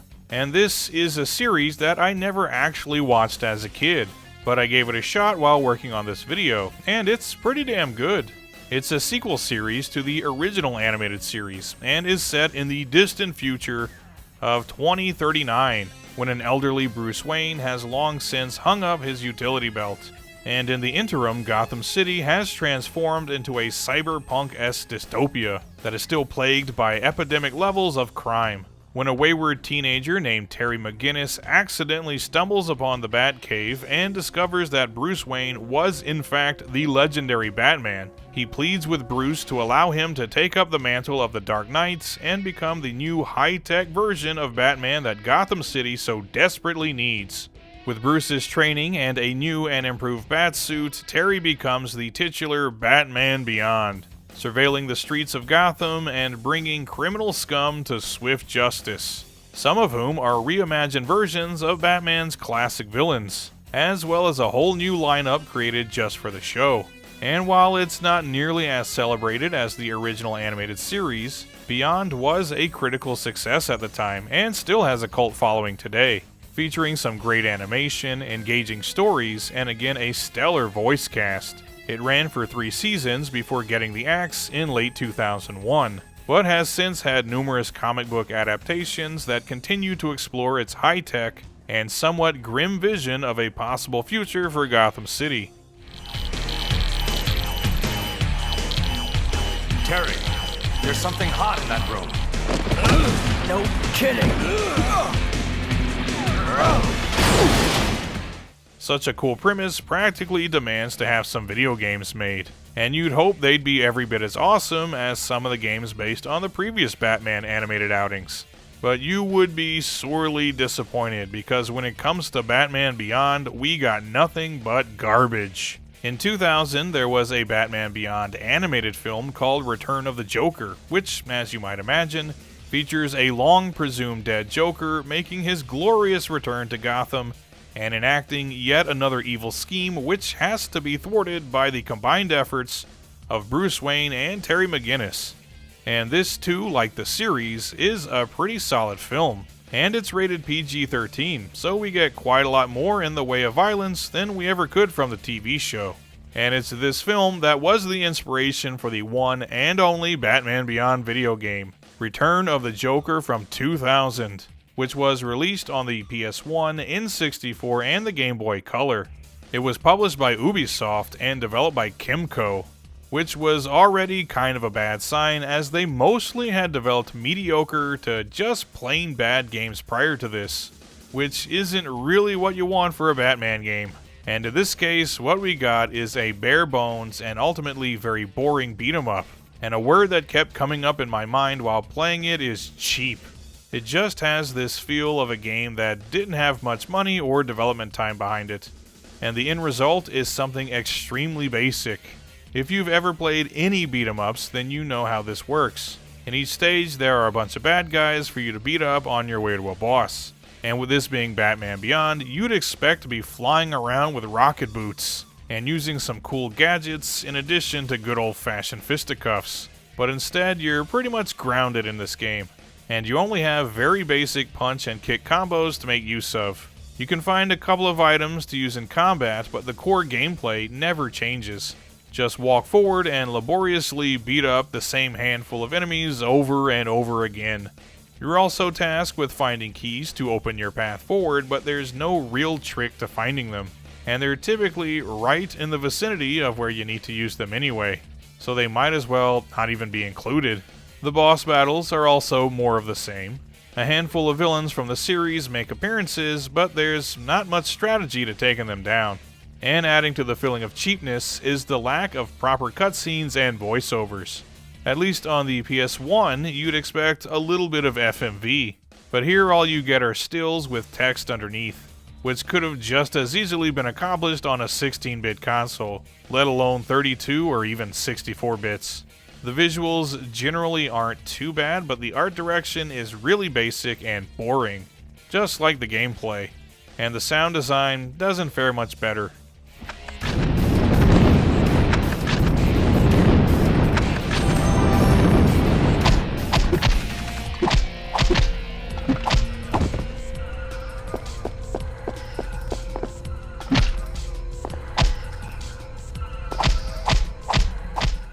So overall, this is some pretty bottom-of-the-barrel junk, taking a cool IP like Batman Beyond and squandering it on a paint-by-numbers beat-em-up that is just no fun at all to play.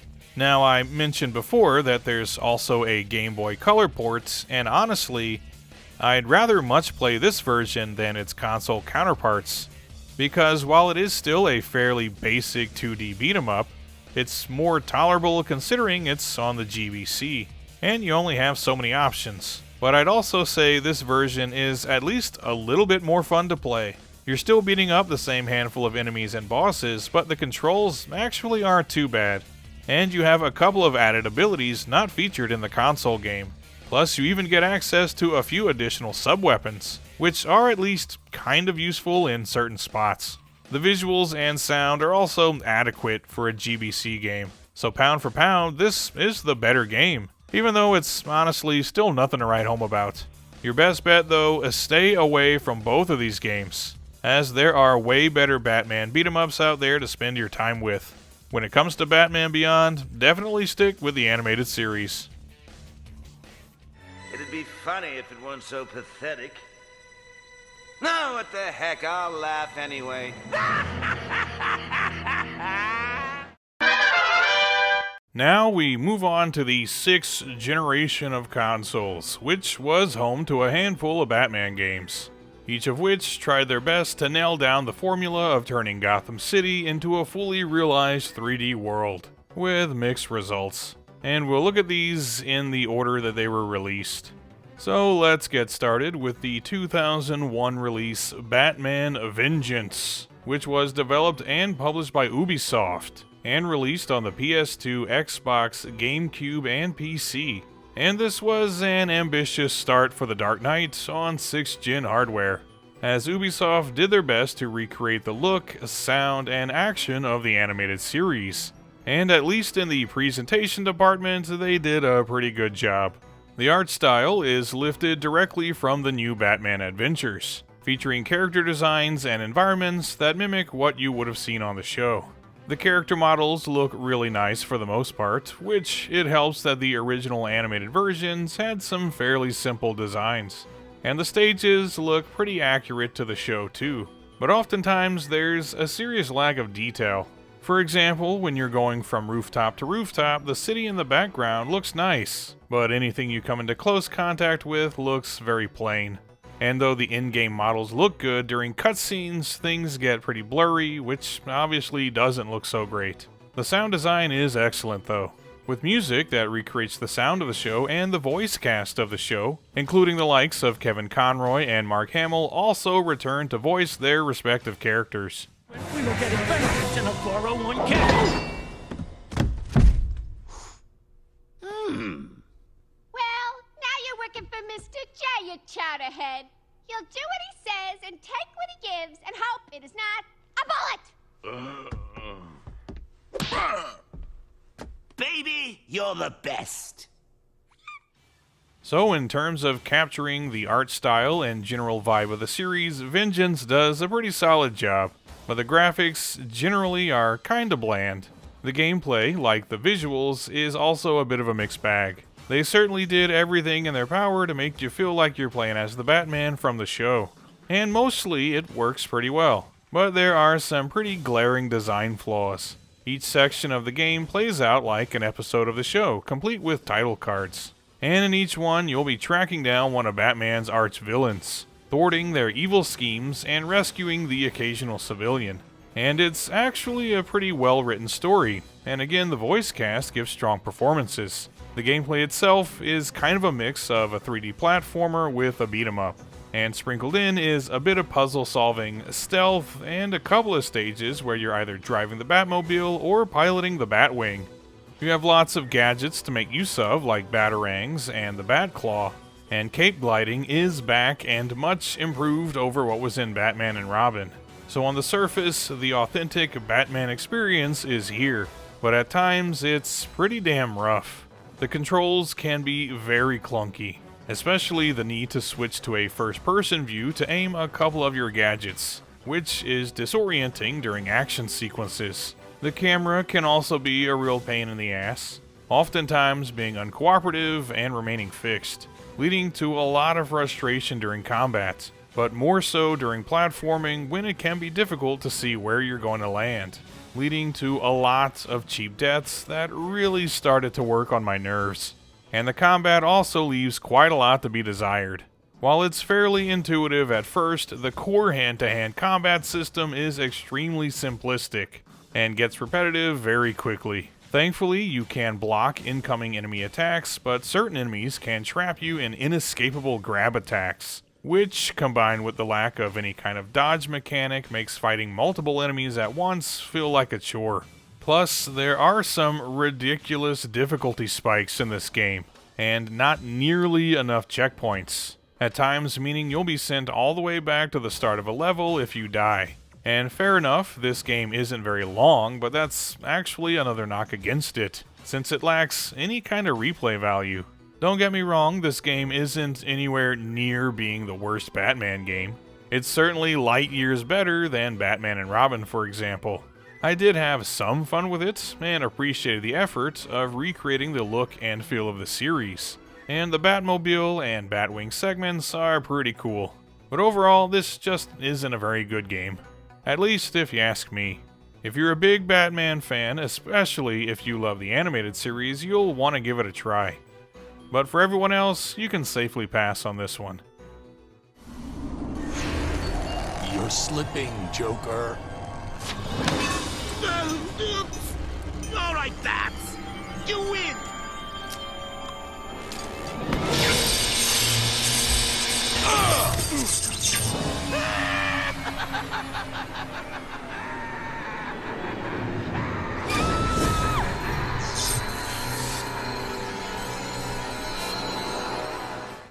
Next up, in March of 2003, we got Batman Dark Tomorrow, which was developed and published by Kemco, which I found interesting as I assumed they were pretty much dead by the end of the 90s.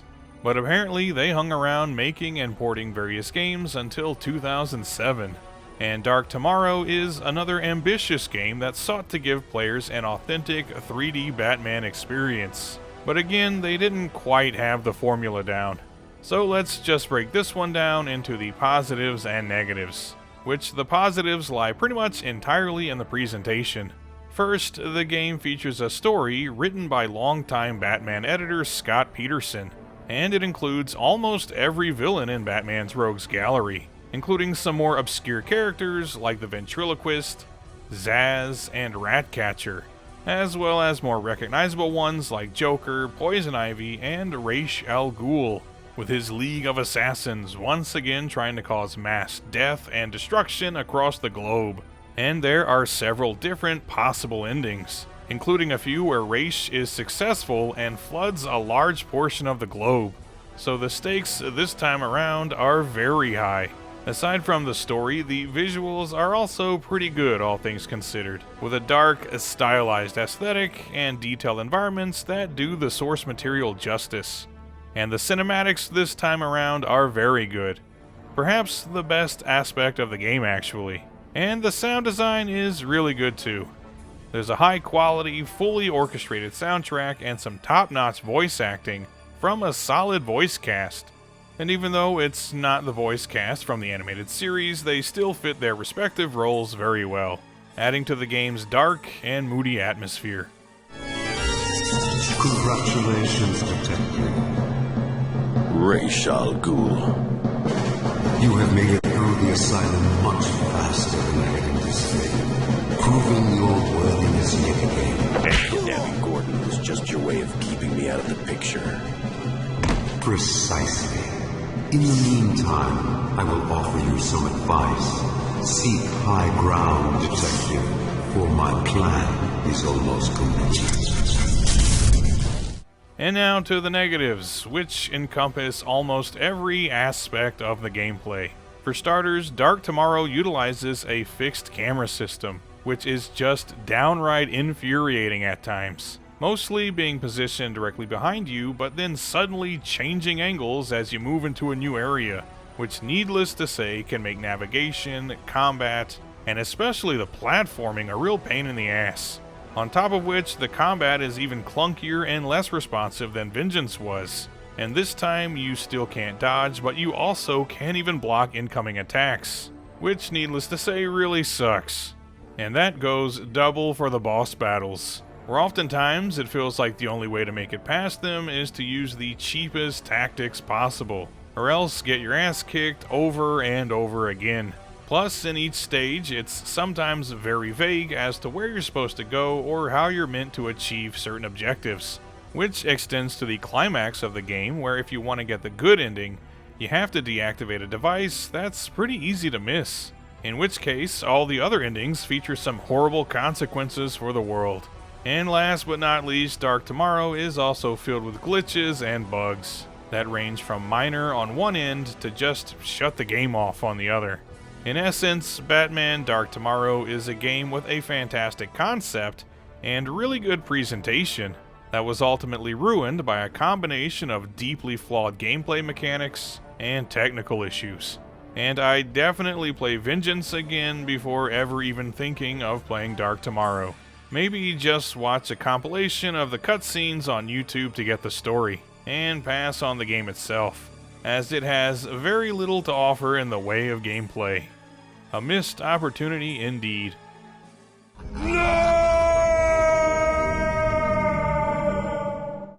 Later in October of 2003, we received yet another Batman game from Ubisoft, this time in the form of Batman: The Rise of Sin Tzu. Which, if you're saying to yourself that you've never heard of Sin Tzu, that's because he's a villain that was created specifically for this game, being the main antagonist behind the release of a number of Batman's arch-villains from Arkham Asylum.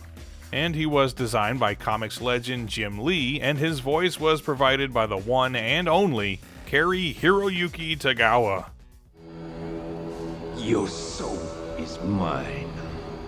This game is kind of the exact opposite of Dark Tomorrow, where the story is actually pretty weak, featuring what is ultimately a generic villain of the week and a bunch of the usual suspects from Batman's rogues gallery, but on the other hand, featuring some at least halfway decent gameplay. Rise of Sin Tzu once again employs the art style and voice talents from the new Batman adventures, and has you tangling with a bunch of familiar faces. And for the most part, this is a fairly straightforward 3D beat-em-up, which both works for and against it. On the one hand, it is nice to play a Batman game where the camera isn't driving you crazy, and it's very clear what your objectives are and how to achieve them. But on the other hand, that does mean that the gameplay ultimately becomes rather predictable and repetitive. You do have the option of playing as a handful of other characters though, and there's even co-op gameplay, with each character playing a bit differently from the rest, and being able to unlock new abilities as you progress. Plus there's also a challenge mode included in case you just want to beat up a bunch of bad guys without having any pesky story elements there to get in the way. There's a surprising lack of gadgets though, mostly only being used in specific combat maneuvers, and the boss battles can be extremely cheap, which is exacerbated by the fact that you can lose a lot of health very quickly in certain instances, making frequent game overs a fairly common occurrence. Also, for a beat 'em up, this game is surprisingly long, which is something I typically can't stand in beat 'em up games, unless there's something else included in the gameplay to help keep it from getting too repetitive and dull, which really isn't the case here.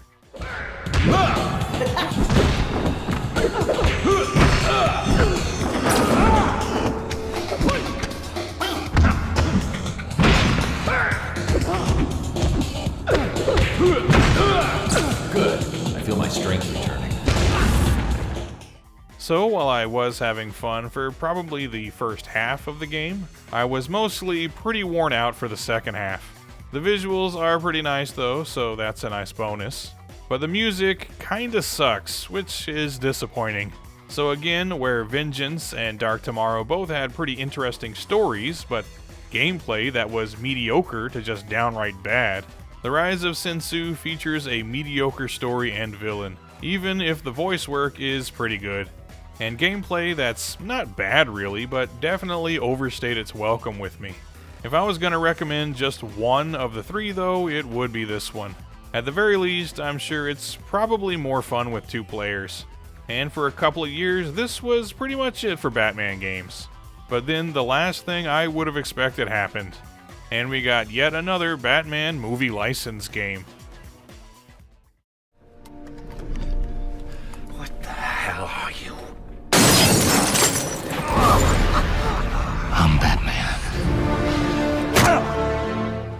In 2005, 8 years after the shit show that was Batman and Robin, we got a new kind of Batman movie in Batman Begins, which was the first of the 3 Christopher Nolan films. And it represented a big shift in how the character and his villains were represented on screen, going for a much more grounded and realistic version of the character. Or at least as realistic as he can be.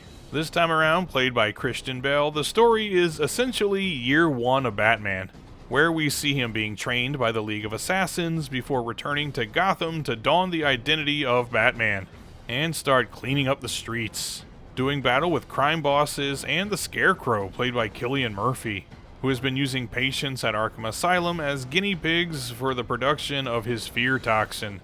And ultimately, to save Gotham, Bruce Wayne must do battle with the very man who trained him, the one and only Ra's al Ghul, played by the always awesome Liam Neeson. Oh yeah, chili dog.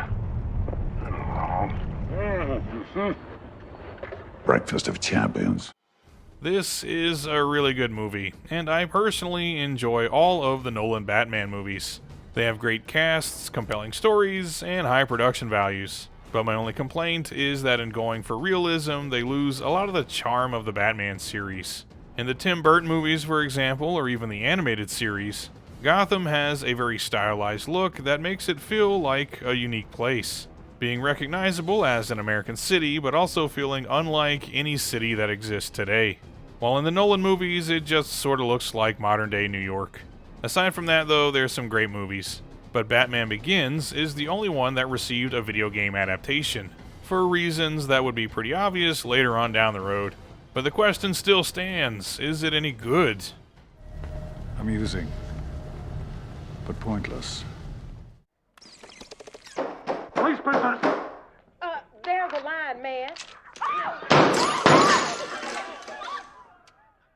The short answer is yes, this is a pretty good game, but not great. It follows the plot of the film very closely and even features voice work from the principal cast, with the voice of Michael Caine chiming in every so often to give you some hints on what to do next, which is pretty cool. I mean, who doesn't like them some Michael Caine? I took a Viagra, got stuck in my throat. I've had a stiff neck for hours. Thank you.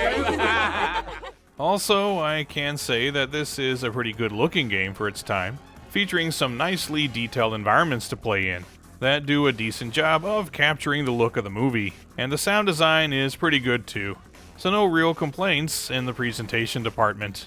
The gameplay, on the other hand, is okay. It implements some mechanics that would be used to greater effect in later games, but my chief complaints are that 1, this is a fairly linear game, which doesn't really allow for much exploration or creativity in how you play, and the combat system is also really basic and repetitive. When you're going one-on-one with a bad guy, it's a pretty simple matter of just punching them repeatedly until they go down. But you can also interrogate them for information that helps you progress through the stage. And a major theme here is fear. Getting the enemies to fear you, which makes it much easier to pick them off. You can hide in various areas of the stage, and trigger different environmental effects to scare your enemies into shitting their pants before you swoop in to take them down with a sneak attack. And this is at least pretty cool. Most games previously didn't allow you to utilize much stealth, but here it's indispensable to the gameplay. It's not a perfect system, mind you, and it would be greatly improved upon in the years that followed, but for a first attempt at this kind of gameplay using Batman, the results could have been a lot worse.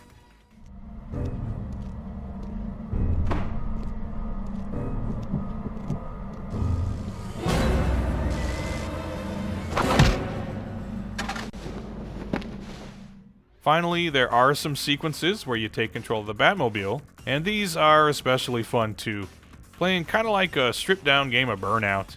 So while it's not exactly a great game, Batman Begins is definitely the best of these 6th-gen titles, and at the very least does play around with some concepts that would inspire future Batman games. If you've never played it before, there's definitely some fun to be had here. But with the coming of the 7th-gen consoles, we were about to be introduced to a revolutionary new kind of Batman game. One that would please gamers and critics alike, and leave them clamoring for more.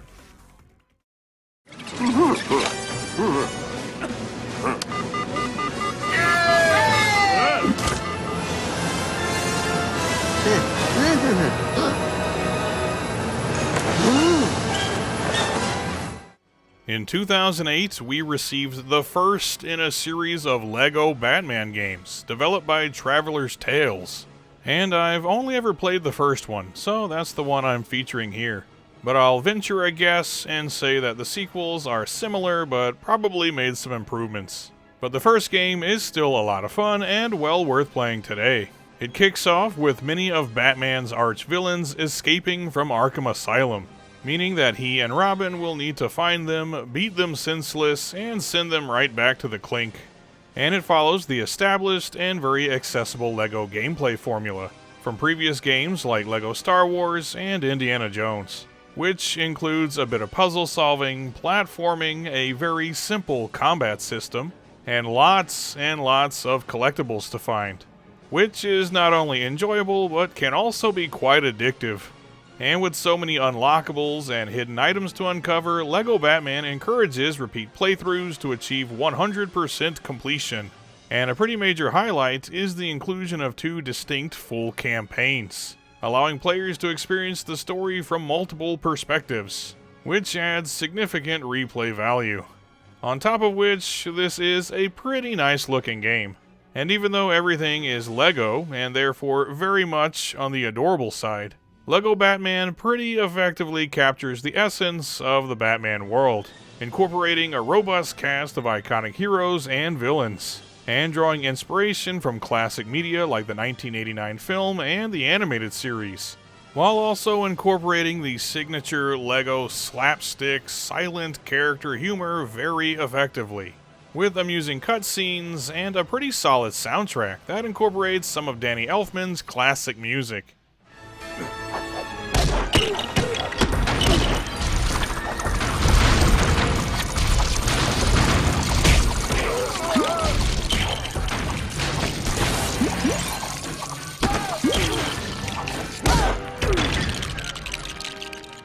It's not exactly what I would call a perfect game though.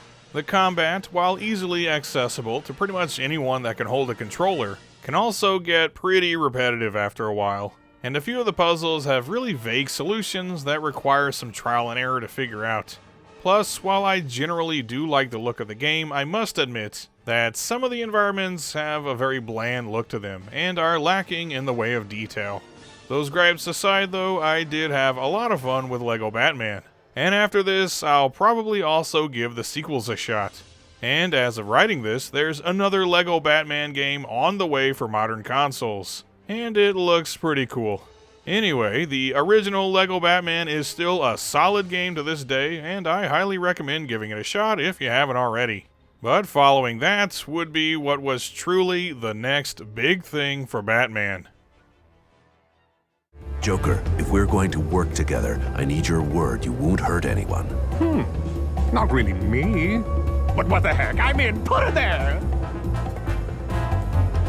Oopsie batsy. Old habits. In November of 2008, Batman the Brave and the Bold started airing on Cartoon Network and ran for 3 seasons, featuring a more comedic and somewhat lighthearted tone than previous Batman animated shows, and a much more colorful art style. Each episode featured Batman teaming up with Robin and other various superheroes from the DC universe to take on supervillains and exchange some fun dialogue with one another. And it featured a fantastic cast of veteran voice actors, including Tom Kenny, John DiMaggio, and Batman himself is voiced by the always awesome Diedrich Bader. Fucking A, man. This was a pretty damn good show in my opinion, showing that there was still room in this world for a Batman that didn't have to be so dark and brooding all the time. And it also spawned a pretty fun video game on the Nintendo Wii and DS in 2010. This is a fairly straightforward blend of a beat-em-up with a platformer, and it's broken up into 4 episodes with multiple stages where you'll be beating the brakes off of a legion of bad guys in pursuit of one of Batman's classic villains. And it not only allows for a 2-player co-op, but if you have a 3rd player handy with a Nintendo DS, they can actually join in as Bat-Might to provide assistance like dropping items and running interference with enemies, which is a good bit of fun.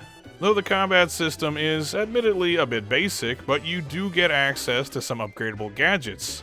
And you can even call in other superheroes like Booster Gold, the Blue Beetle, and Plastic Man for assist attacks, which again is pretty cool.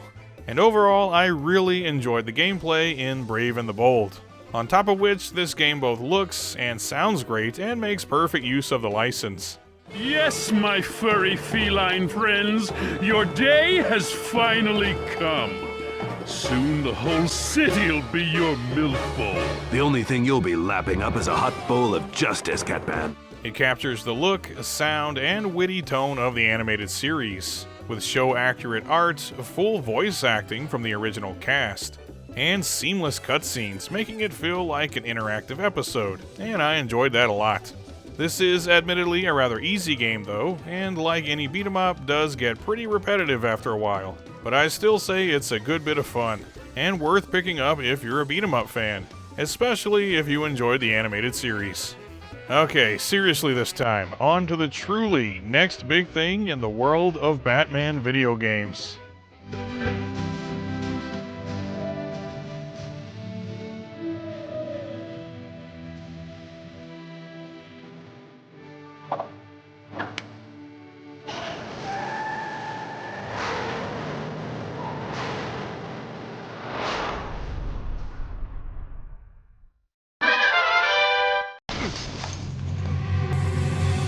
Welcome to the madhouse, Batman! I set a trap, and you sprang it gloriously! Now let's get this party started.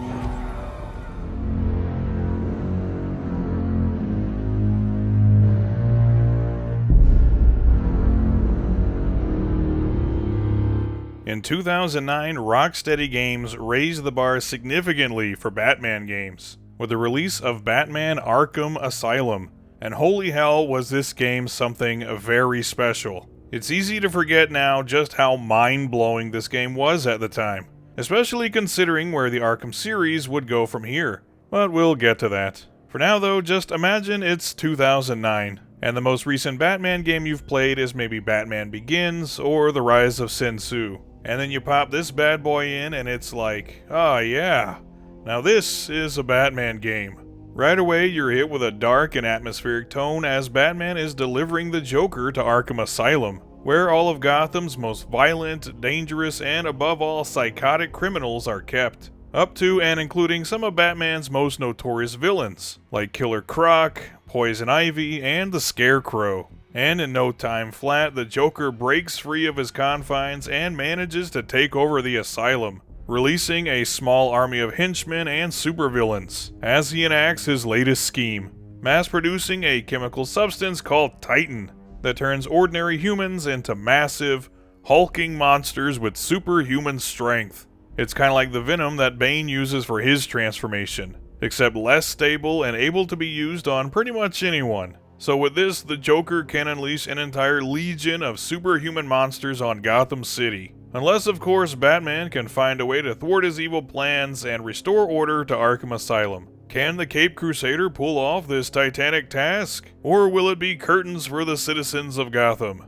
Either way, our hero is in for one hell of a long night. Don't tell me you've not been looking forward to it. I know I have. The most revolutionary thing about Arkham Asylum was the gameplay, which successfully blends elements of platforming, stealth action, puzzle solving, and a beat-em-up, and was lauded at the time for being the first game that really made you feel like you were in control of the Batman we all know and love from the comics, using a blend of his detective skills, acrobatics, gadgets, and some good old-fashioned knuckle sandwiches when the need arises. The basic structure of the game is that Arkham Asylum, which is situated on Arkham Island, is split up into various different large buildings such as the mansion, the medical facility, and the botanical gardens, plus some other areas to explore such as sewers and a series of underground caverns. You'll explore each of these areas one by one as you rescue hostages, take out bad guys, and find clues to unravel the Joker's scheme, and reveal his accomplices. Each place you'll visit is swarming with bad guys though, and you have a variety of means for taking them out. If you encounter a group of thugs armed with lead pipes, knives, or just their bare hands, then jump right in and start busting some heads. And the flow of combat here was something very refreshing at the time, and is still really fun to this day. As you're beating the brakes off of one bad guy, you can also quickly counter the attacks of enemies approaching from the back or the sides, resulting in long, unbroken combo chains that 1, take out thugs in pretty short order, and 2, just look so damn cool. Just watching Batman effortlessly take out a dozen henchmen with brutal efficiency is a thing of beauty. And as the game progresses, you can unlock more powerful strikes, and even some special attacks that really bring the pain.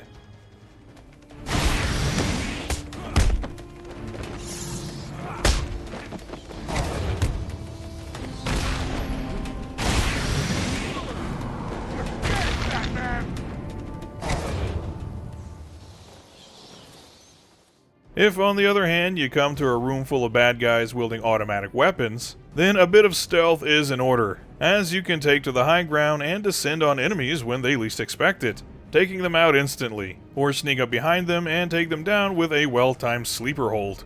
You have to be careful though, as eventually they start wearing alert collars that draw the other enemies to their location once they're unconscious. And if you're surrounded, they can deal a lot of damage very quickly. So you really have to be mindful of your enemies' locations in these segments, which is made much easier with the use of your detective mode vision, which makes them easy to locate and differentiates from enemies holding guns and those who aren't. This vision is also great for showing you where you can reach with your grappling hook and various floor grates and vents that you can use to stealthily move through the room. And once you get a feel for the controls, taking out bad guys is very fun and satisfying. Eventually, you'll take on some much tougher opponents though, namely some of the Joker's underlings that he's injected with the Titan formula, and they can really be a handful. Or better yet, you'll also take on a big bunch of boss battles, against the likes of Bane, who is of course all hopped up on venom, and just itching to tear your head off. Harley Quinn, as she attempts to electrocute you while also being as annoying as possible. and Poison Ivy, who has used the Titan formula to take over the botanical gardens and create some truly monstrous plants. These are all some moderately fun boss fights, even if they are kind of lacking in the challenge department. But for me, the best ones are those encounters that you merely survive. Being stalked by Killer Croc down in the sewers, for example. You're definitely not taking this guy out with punches and chokeholds. So the best you can do is tread carefully and try to hit his shock collar whenever he comes rushing at you. Otherwise, he'll be having Batman for dinner. I will enjoy feasting on your bones. Perhaps the most memorable segments from the game, though, are the Scarecrow sequences, which start with trippy hallucinations that drudge up some of Batman's deepest and darkest fears, alerting you to the fact that you just got a face full of fear gas. And eventually you're transported to a hellish environment where you're tasked with running an obstacle course, all while avoiding the gaze of a kaiju-sized scarecrow as he hunts you down. And this really is the stuff that nightmares are made of. And combined with the other dark, dreary, and frankly frightening elements of Arkham Asylum, leads some people to the conclusion that this is just as much a horror game as it is an action game. But make no mistake, if action is what you want, you'll get plenty of it here. I will break you, Batman! Then the Bruja! No, Bane. This time I break you!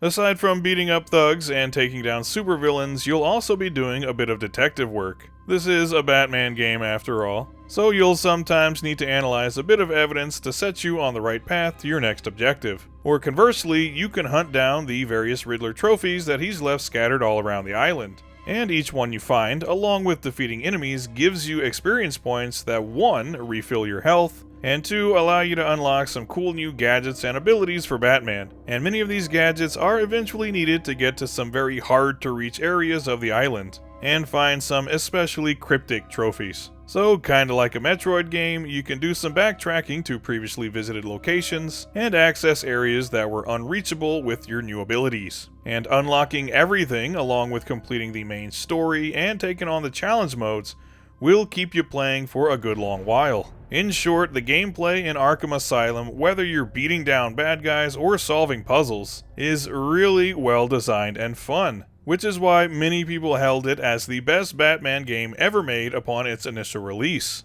And that's not even mentioning the outstanding graphics and sound.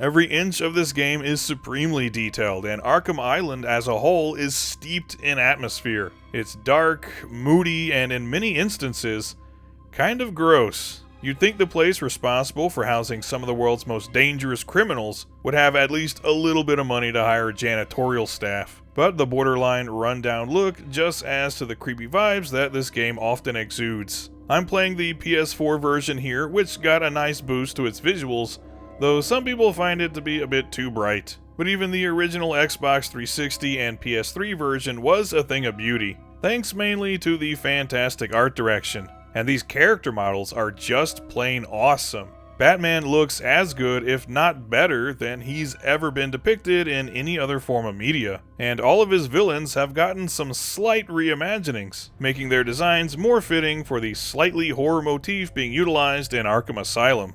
The Scarecrow is pure nightmare fuel, Killer Croc is truly an inhuman monster, Bane is a hulking mass of muscles glowing bright green from an overdose of venom, and the Joker looks more maniacal and unhinged than ever before.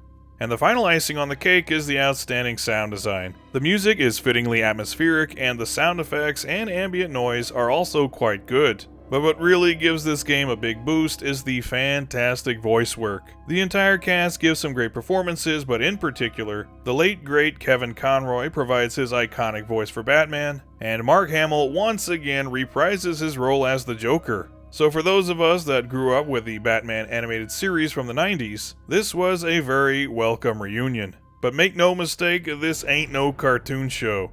This is Arkham Asylum. You had to spoil everything, didn't you?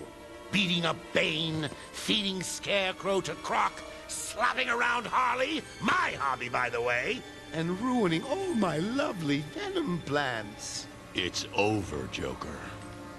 Over? Why, my dear delusional Dark Knight, it hasn't even begun. So, Batman Arkham Asylum had a great story told wonderfully by an amazing cast, outstanding graphics and sound design, and gameplay that changed the way we'd expect Batman games to play from here on out. In short, it was one of those rare 10 out of 10 games that comes along every once in a blue moon. And in 2009, it was hard to argue that this wasn't the best Batman game ever made. And if anyone was ever gonna top it, they'd have to make something truly epic.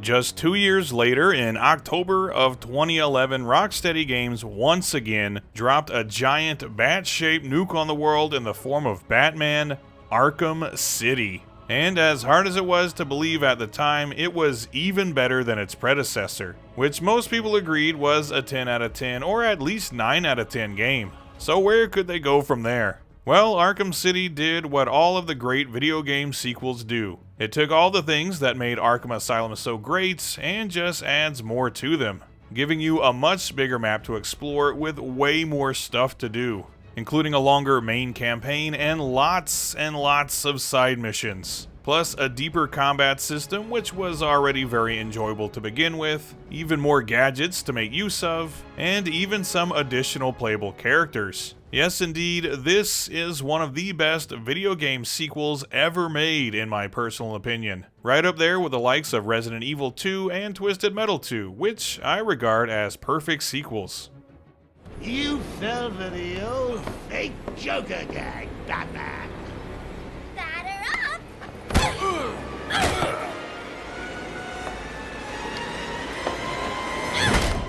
The plot of Arkham City takes a few twists and turns, but basically a big chunk of the less desirable property in Gotham City has been walled off and turned into one big open-air prison, kind of like Escape from New York. And housed inside are several of Batman's arch-villains, who have all established their own territory, complete with small armies of henchmen ready to do their bidding. When Bruce Wayne is publicly protesting outside of Arkham City, he's suddenly apprehended and brought inside, where it's expected that he'll be dead in no time flat.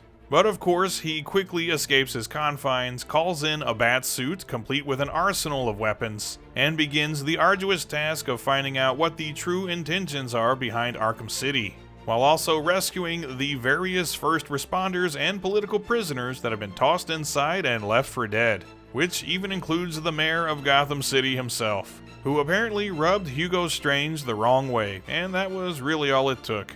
Eventually though, a big roadblock for Batman appears in the form of his old buddy, the Joker, who, if you'll recall, injected himself with the Titan formula at the end of Arkham Asylum in an attempt to kill Batman. Well, that was a bad idea, as it turns out, as the Joker now has an as-yet incurable disease coursing through the blood in his veins, and it's slowly but surely killing him. So he does the only thing he can do. He kidnaps Batman and infects him with his blood, as well as dispersing some of it to various hospitals around Gotham, meaning that if Batman wants to live to see another day and save countless lives in the process, he'll need to obtain a cure for his and the Joker's disease, and he'll need to do it pretty damn quick. But standing in his way are the likes of Two-Face, the Penguin, Mr. Freeze, and the aforementioned Hugo Strange, who somehow knows Batman's true identity and is threatening to expose him to the world. And even the undying Ra's al Ghul and the League of Shadows have their hands in this one. So once again, it looks like Batman is in for one hell of a long night. It was all a lie. There's nothing wrong with you. Nice of you to say, but you of all people should know there's plenty wrong with me.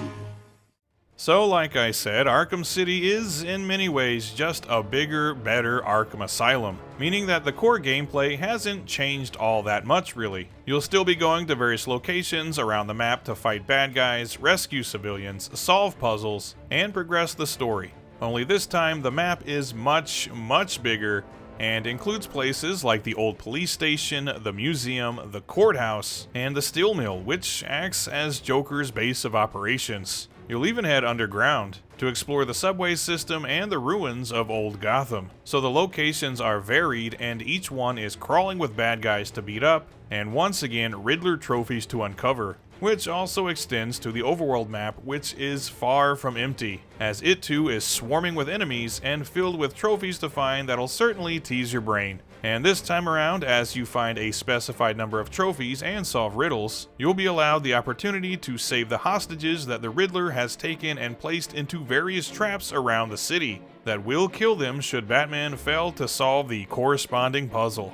You break the rules, lose the game, or try to leave, you will die. Like in Saw. More than that though, there are plenty of other side missions to occupy your time with, in case you're not too concerned with finding a cure for your crippling terminal disease. For example, assisting Bane with finding and destroying the remaining tanks of Titan. And you can be certain that there's no chance Bane will eventually turn on you and try to kill you. Die! Or you can answer the ringing phones dotted around Arkham City, which initiate a race to the next phone in an effort to find and apprehend the deranged serial killer Victor Zsasz. There are even a bunch of AR challenges to complete that can be pretty tough, but clearing them will grant you some enhanced abilities, so it's definitely worth taking the time to complete each one. And aside from the main game, there's also a challenge mode with lots of challenges to complete, and you can even play as other characters such as Robin and Nightwing. In fact, there's even a DLC bonus called Harley's Revenge, which has you mostly playing as the Boy Wonder. And in the main game, you sometimes take control of Catwoman, which is surprisingly really fun, as she has some unique abilities of her own, and she's very handy in a fight. Plus, after you finish the main story, you can swap over to Catwoman whenever you like, which you'll need to do if you want to find all of the Riddler trophies that are exclusively for her.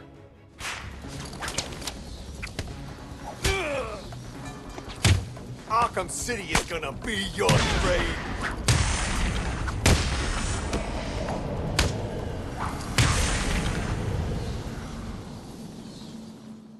Speaking of fighting though, the combat in Arkham City is supremely satisfying. It still utilizes the free flow combat system established in the previous game, but this time you have more combat techniques that you can unlock and a wider variety of enemy types that require some specific strategies to take down, making the combat a bit more challenging but also more fun. And on top of all your various hand-to-hand techniques, this game also introduces a variety of new quick-fire gadget abilities, such as stunning enemies with an electric shock or using the Batclaw to quickly disarm them and pull them in for a sweet clothesline elbow smash combo. The end result is once again a stunning display, as Batman absolutely annihilates a big group of bad guys without breaking a sweat. Unless, of course, you're not so great at countering, in which case he'll be getting hit in the head with a lead pipe more times than you can count, but he always bounces back. The point being though, the combat in Arkham Asylum was already a lot of fun, but it's been made even better here while not getting a complete overhaul. And the same can be said for the stealth sequences, which have remained basically the same, but give you a wider variety of enemy types that can more easily spot you. And you do get a handful of new abilities, such as a device that can disable their weapons, and a double stealth takedown, which is really cool. But essentially, these sections haven't really changed all that much. The boss battles, on the other hand, which many people pointed out as the weakest aspect of Arkham Asylum, are pretty damn awesome this time around, being much more elaborate and challenging than the previous offering, and there are quite a few of them, including going toe-to-toe with the seemingly unkillable Solomon Grundy, who has been resurrected Frankenstein-style by the Penguin, so you'll need to cut off his power source and beat him back into his grave. Which is a pretty tall order since Grundy is kinda like the Incredible Hulk, if he was a zombie. He won't be going down easy.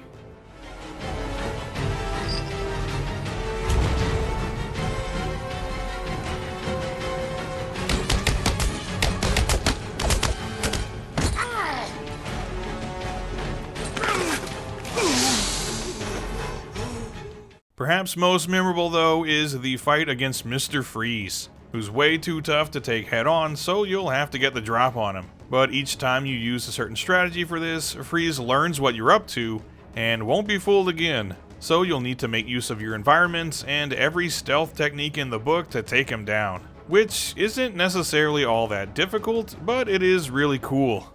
No pun intended. All right, everyone, chill. There's also an epic confrontation with Clayface, who was always one of my personal favorite Batman villains ever since I first saw him on the animated series. And this version is much more fleshy and gross looking than I've ever seen him before. And this fight is 3 parts kick-ass and 1 part just plain nasty.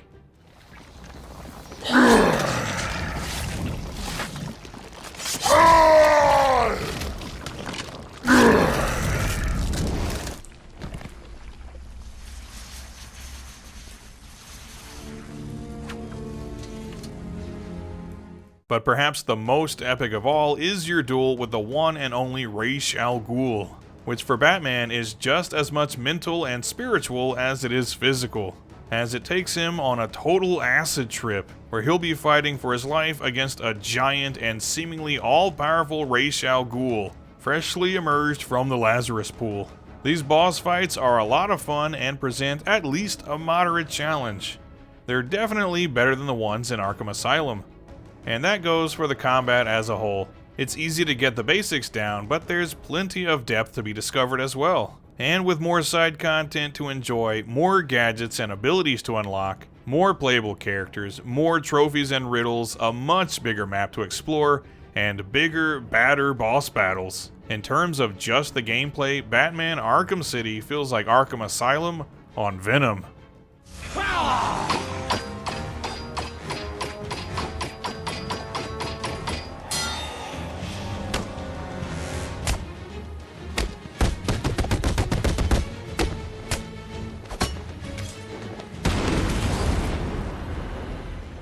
Gameplay aside, this game is absolutely gorgeous. One of the best looking games of its day, in fact. And I'm again playing the PS4 remaster here running on a PS5. But even on these 7th gen consoles, it was almost hard to believe what Rocksteady Games achieved with Arkham City. Despite how large the map is, every inch of it is supremely detailed, looking every bit like the rundown and ramshackled ruins of the broken Gotham City that it represents.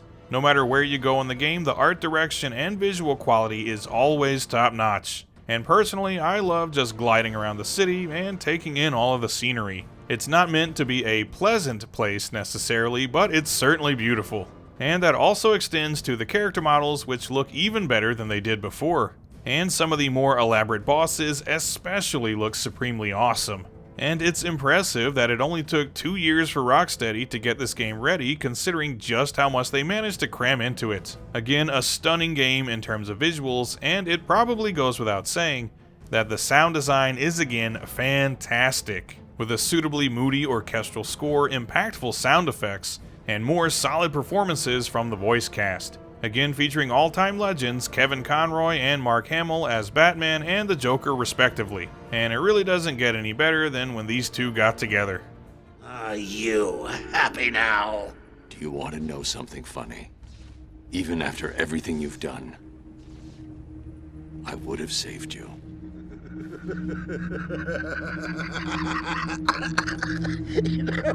That actually is pretty funny.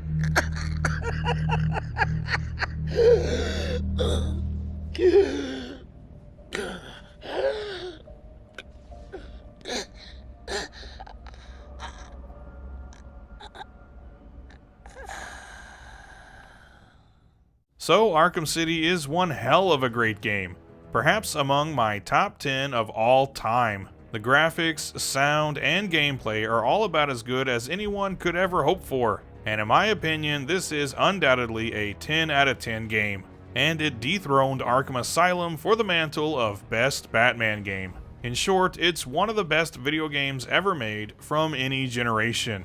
And after this, it was going to be a mammoth task to make something that surpassed or even lived up to the lofty standards of Arkham City. But Rocksteady was certainly going to try with their next installment. But while we waited for that, someone else tried their hand at making an Arkham game.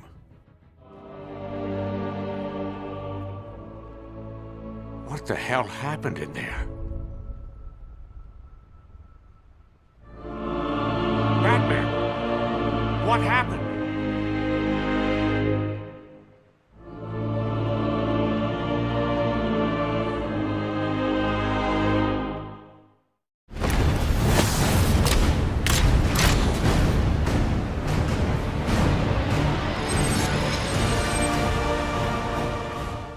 2 years after the release of Arkham City, we got what is undoubtedly the black sheep of the Arkham series, and that is Batman Arkham Origins, or as some people tend to refer to it, Arkham City 1.5, which honestly isn't too far off the mark, as Origins comes off as more of a side game that was intended to keep fans occupied while Rocksteady worked on the upcoming Arkham Knight for the Gen 8 consoles, and instead handing this game's development off to WB Games Montreal. And it seems like there's an active effort on the part of WB Interactive to forget about this game altogether, as it wasn't even included in the Arkham Collection on PS4 that I used to capture my footage for this video, and it hasn't had any kind of re-release since 2013. But luckily, it's still available on Steam, which is handy considering I currently don't own a PS3 or an Xbox 360 and can't reliably emulate those consoles. Anyway, despite its reputation as being the lesser Arkham game and not having the Rocksteady seal of quality on it, I really liked Arkham Origins. This was actually my first time playing it, and honestly, after having just played both Arkham Asylum and City back to back, I was suffering from a bit of Batman fatigue. But that didn't stop me from enjoying some of the finer things that Origins has to offer, though it's not a game without its flaws. This is going to be fun! The story in Arkham Origins I thought was really interesting, at least up to a point.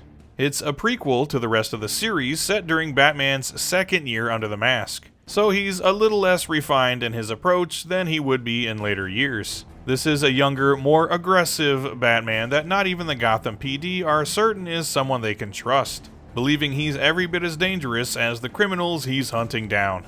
All this crime fighting has really annoyed Gotham's underworld though, in particular Black Mask, a ruthless mob boss who's tired of Batman's constant interference. So he places a huge bounty on his head which attracts a cavalcade of supervillains and hired assassins looking to collect, pitting Batman against some very formidable foes like Killer Croc, Copperhead, Deathstroke, and a younger, slightly less monstrous Bane.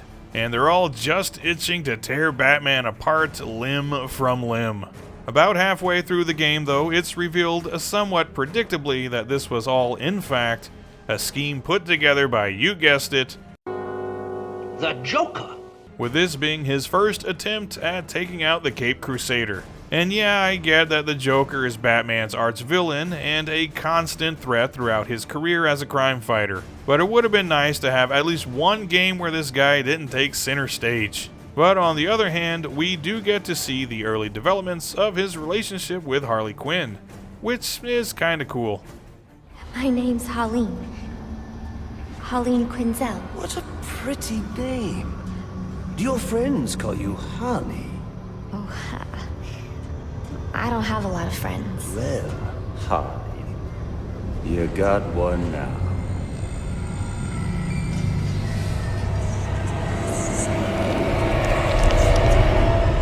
We also get to interact with earlier versions of characters like Bane, Croc, and Commissioner Gordon before he became a trusted ally of Batman. It's also nice to see a different depiction of the man himself, being much more hot-headed and less methodical than we'd seen previously, which even leads to some heated arguments with Alfred, who in this case has a bit more to his character than just being the guy in Batman's earpiece taking orders from him. Also, just like the previous two games, Arkham Origins takes place over the course of one night, in this case being Christmas Eve, so we're treated to an especially snowy and festive Gotham City this time around, which is a nice aesthetic change. Overall, I did enjoy the story of Origins, even though it does eventually break down to once again having to foil a plot set forth by the Joker. And even though Kevin Conroy and Mark Hamill do not reprise their roles as Batman and the Joker, the actors that filled in for them, those being Roger Craig Smith and Troy Baker respectively, did a great job at voicing these slightly younger versions of the two iconic characters.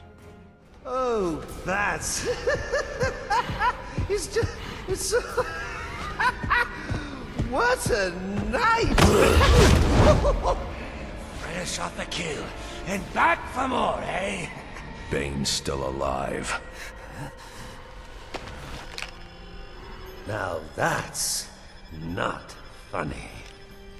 So right off the bat, Arkham Origins gameplay, at least initially, feels almost like a cut and paste of Arkham City. The flow of combat is the exact same, as are the stealth segments, and traversing the city also feels more or less the same, except that it's a significantly bigger map, and as such there are now fast travel points, which is appreciated. But on that note, the map almost feels too big at times. Like, the logic was if Arkham City was a much bigger game than Asylum and everyone loved it, then logically they'd love an even bigger game. But that's not necessarily the case, as it's not just the size of the map that counts, it's what you do with it. And in this case, as you'd expect, there are a ton of side missions to complete in addition to the main story, including helping out the GCPD when they've got their hands full, finding and disarming bombs, solving Riddler puzzles, and just responding to various crimes around the city. But none of it felt quite as engaging as what was on offer in Arkham City,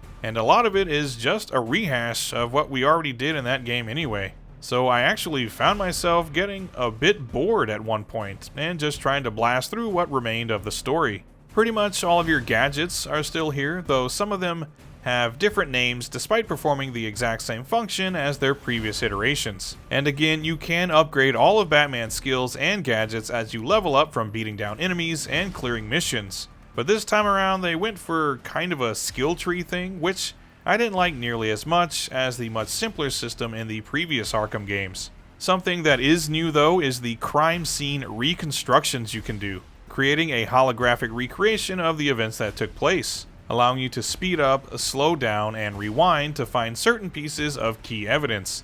And this is something that was carried over and refined in Arkham Knight. So there are some shortcomings, but mostly this just feels like Arkham City with a bigger map, which is where the Arkham City 1.5 label comes from.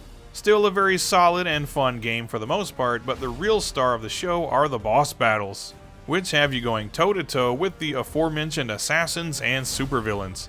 And each one has a unique vibe, the fights against Deathstroke and Bane being the two standouts in my opinion.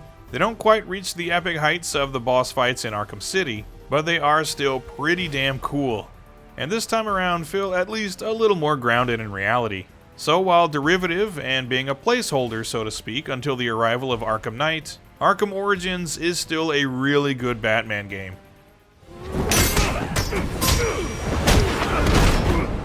It's over, Slade. What are you?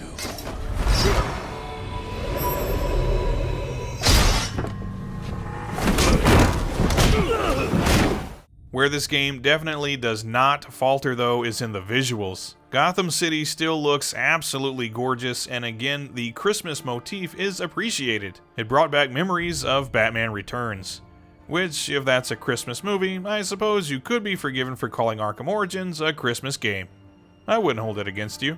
Anyway, you still have some great scenery to marvel at, and the character models are once again fantastic, giving us some slightly younger interpretations of Batman and a few of his rogues gallery, with a little bit less wear and tear on them, keeping the tradition of great-looking Batman games alive despite being handed off to a different studio. The sound design is also, again, really good, with some quality music and top-notch voice work. My only complaint would be with the sound effects, which don't have quite the impact that they did in the previous two games. But other than that, I have absolutely zero complaints in regards to the visuals or sound design.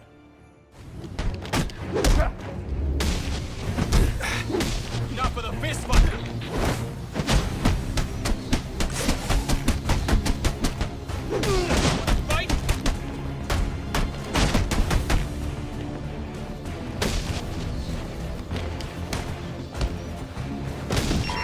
All units, if you are 1010, please report in for potential assignment.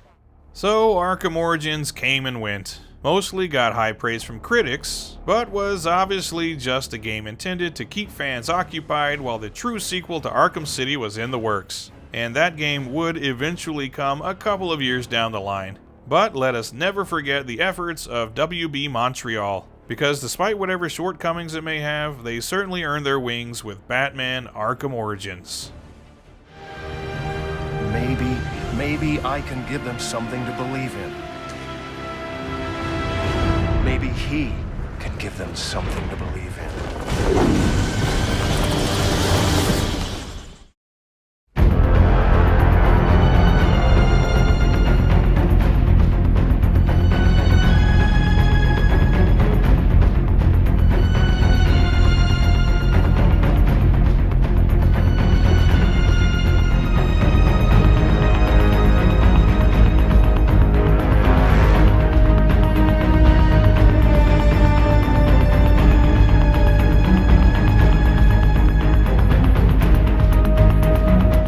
In 2015, after a 4-year wait from Arkham City, we finally got the conclusion to this quadrilogy of games, with Batman Arkham Knight on the PS4, Xbox One, and PC.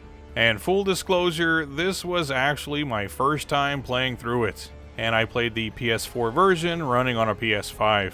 When it was initially released 10 years ago, I can recall seeing a lot of mixed reactions, with some people saying it perfected every aspect of the gameplay that had been laid down in the previous games, while others lambasted it for what they saw as an over-reliance on the Batmobile and tank combat, as well as some inconsistencies with the story.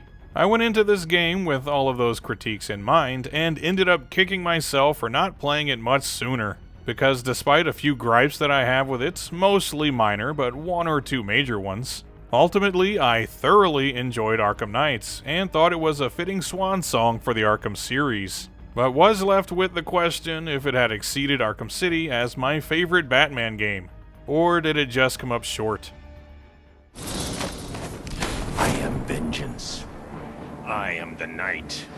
I am Batman.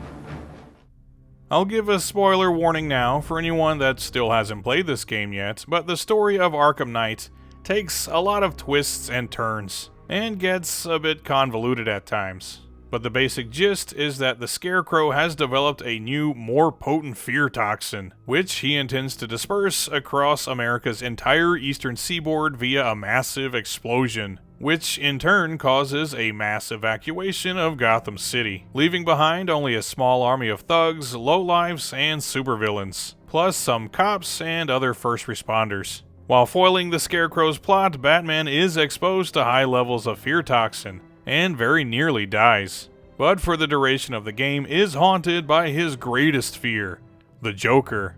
Or more accurately, he's afraid of losing his mind and becoming what would certainly be a much worse version of the Joker. You, come here. No, stop struggling. I can't believe you. A hostage, Nigma. How very twee. The Scarecrow isn't finished yet though, as he has access to a device called the Cloudburst, which at the very least will allow him to cover all of Gotham City in a dense cloud of fear toxin.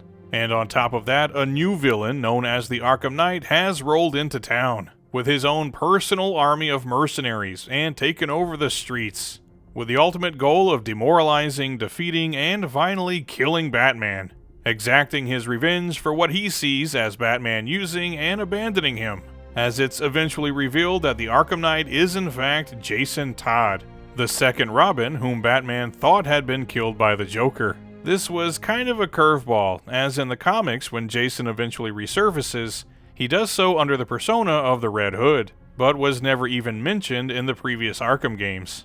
But when Batman starts to have visions of him being mentally and physically tortured by the Joker, it becomes clear pretty quickly that he's the Arkham Knight, meaning that Batman will now have to take down the man that he personally trained in the finer arts of urban combat. I want you dead. You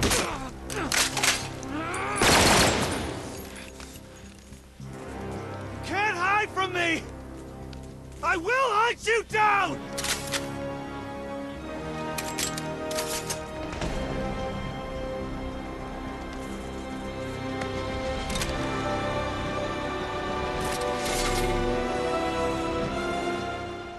So the stakes, as usual, are very high, and Gotham City seriously gets put through the ringer, being enveloped in fear toxin and blasted to bits by a legion of tanks, while also being ransacked by every criminal in town. But luckily, Batman is not alone in this fight, as he gets plenty of help from the likes of Commissioner Gordon, Alfred, Lucius Fox, Robin, Nightwing, and Oracle, who is eventually abducted and held captive by the Scarecrow. Though in a particularly shocking scene, Batman witnesses her being murdered, and you're even given the option of whether or not to tell Robin about her death, in a particularly heart-wrenching scene.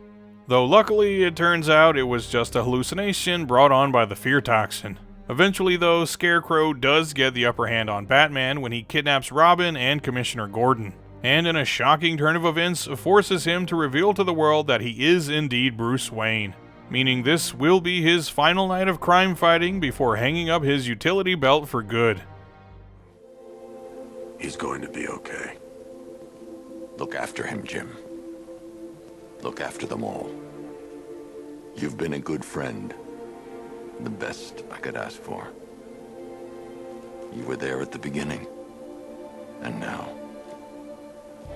you get to see how it ends. Aside from the main plot, there are also, as usual, a whole bunch of side missions that come with their own narratives.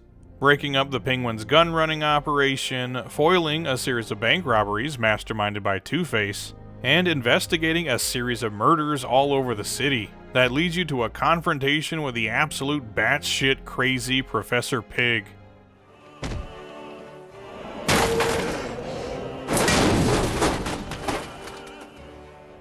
You'll also be tracking down Firefly as he starts fires all over the city, finding a cure for the Man-Bat, who's terrorizing the skies above Gotham, and once again taking on a series of challenges put forth by the Riddler, who this time around has kidnapped Catwoman and fit her with an explosive collar, meaning that if she wants to keep her head attached to her body, you'll need to retrieve the keys necessary to remove it. And when you add everything up, Arkham Knight features even more side missions and challenges than Arkham City did, plus a bunch of bonus content that was made available in the years since this game's initial release, meaning that when you pick this game up today, there is a ton of stuff to keep you playing for a good long while.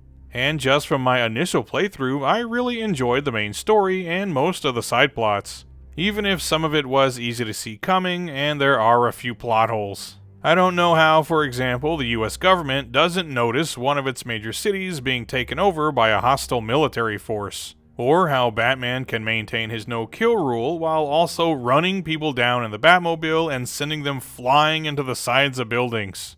And the need to yet again include the Joker in the story despite the fact that he's, dead.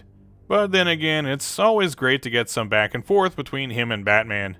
And just as with the first couple of games, Kevin Conroy and Mark Hamill delivered some fantastic performances. So while not exactly the greatest Batman story ever told, tense and emotional scenarios, high stakes, and some great voice work at the very least kept me invested from start to finish.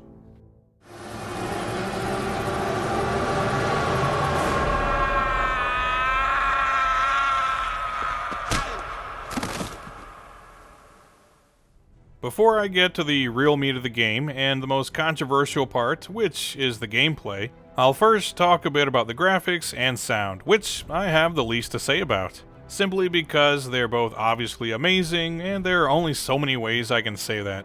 This is definitely the best looking of the Arkham games with an extreme amount of detail crammed into every bit of space in Gotham City. Despite the fact that it's been evacuated, the night sky is still lit up with neon lights. And since the game takes place on or around Halloween, plenty of decorations can be found around the city, which itself is also highly destructible, which is most apparent when crashing into things with the Batmobile or blasting them to bits in the tank. And there's also a heavy rainfall for the entire game, which helps to communicate just how bleak the scenario is for Batman and for Gotham City as a whole. When you really appreciate just how pristine the visuals are though, is when you find a nice high perch and just look out over the city. And since the buildings are much higher in this game than they were in Arkham City, you get to appreciate some especially nice vistas that stretch from one end of the map to the other. On top of which, the character models in Arkham Knight are also the best in the series. They're meticulously detailed and in some cases can be downright frightening. There were multiple instances, for example, when the Man-Bat or the Joker suddenly popped into frame and gave me a nice jump scare. Or hell, even the section where you take control of Commissioner Gordon and turn around to suddenly be face to face with Batman gave me a bit of a start. Batman. I'm glad you came, Jim. Also, when the action was getting especially intense, I didn't really notice any issues with frame rate drops or significant glitches. Except for one, which is when I'd be indoors somewhere and the rain would still be coming down, which was very distracting, but thankfully only happened a couple of times. Other than that, even more than 10 years after its initial release, Arkham Knight is still a very impressive looking game. And as per the standards set forth by the previous games in the series, the score, the sound effects, and especially the voice work are all top shelf, making this not only the best looking and sounding game in the series, but pound for pound some of the best visual and audio design from any video game that I've ever played. In short, Arkham Knight looks and sounds as good as any game ever has. Do you ever take the night off? Do you ever take the suit off? Not on nights like this, Selina. It's what I do. Fine. I guess I'll hit an art gallery or two, while the big bad bat's distracted. You're not going to thank me? Why? It's what you do.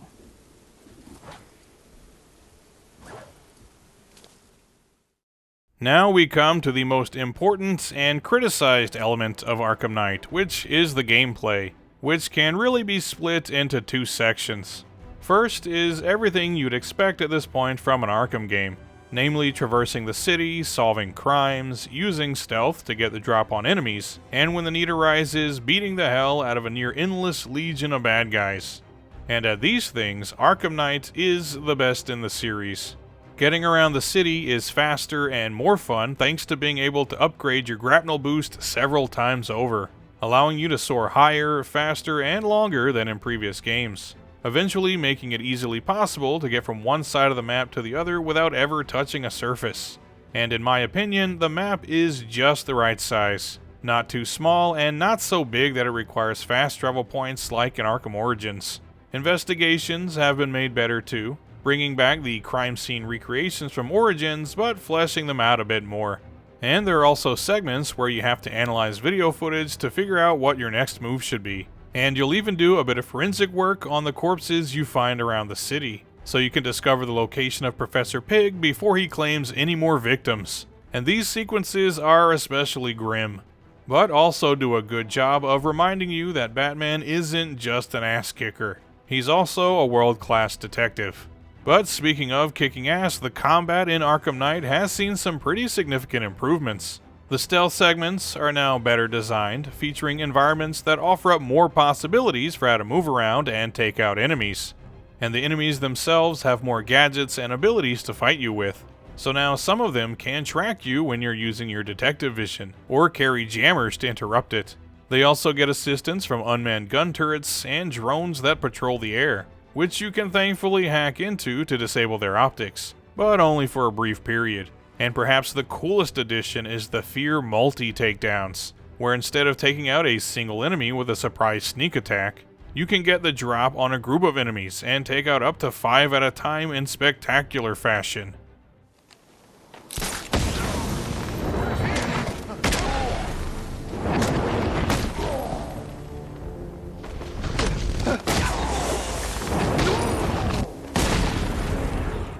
One especially cool stealth sequence is when you team up with Robin and call out sneak attacks for each other, switching back and forth between the dynamic duo as they quickly and deftly clear out a bunch of bad guys. And overall, even though I'd already really enjoyed the Predator sequences in the previous games, I liked the ones in Arkham Knight even more.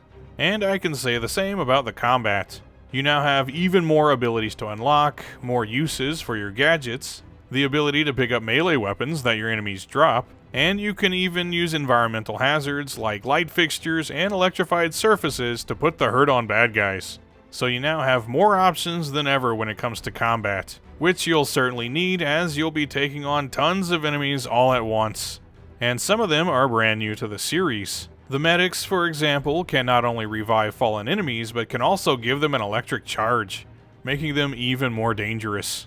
There are also sword enemies who operate more or less like the League of Shadows did in Arkham City, and the big tank characters now also come with a variety of weapons. So in general, I thought certain combat sections of this game were more challenging than anything that came before, but with all of the additional abilities and free-flow combat that's smoother than it's ever been, I was having a ton of fun, even if I did occasionally take a beating.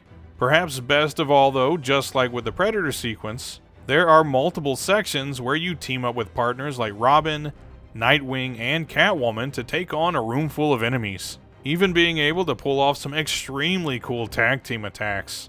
And this, I thought, was the most fun that the combat ever got, and I was always looking forward to the next team-up segment. In short, the combat, stealth, detective sequences, and just moving around the city in Arkham Knight are the best that this series has to offer.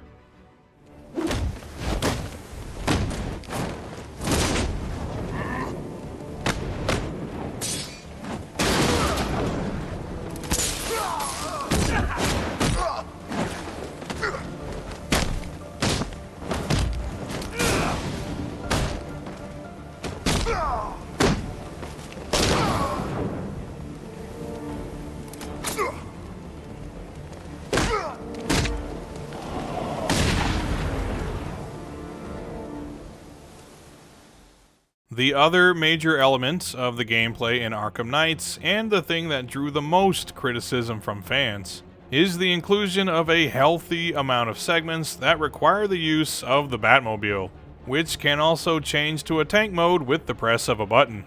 And this was the thing that I heard the most about when the game was first released, with some reviewers claiming that you spent roughly half the game in the Batmobile, which was definitely an exaggeration, but still, it can be argued that it's a feature that is relied on a bit too much. After finally playing the game myself, I can say that I like the Batmobile and the tank. But yeah, you are required to use them a bit more than I would have liked.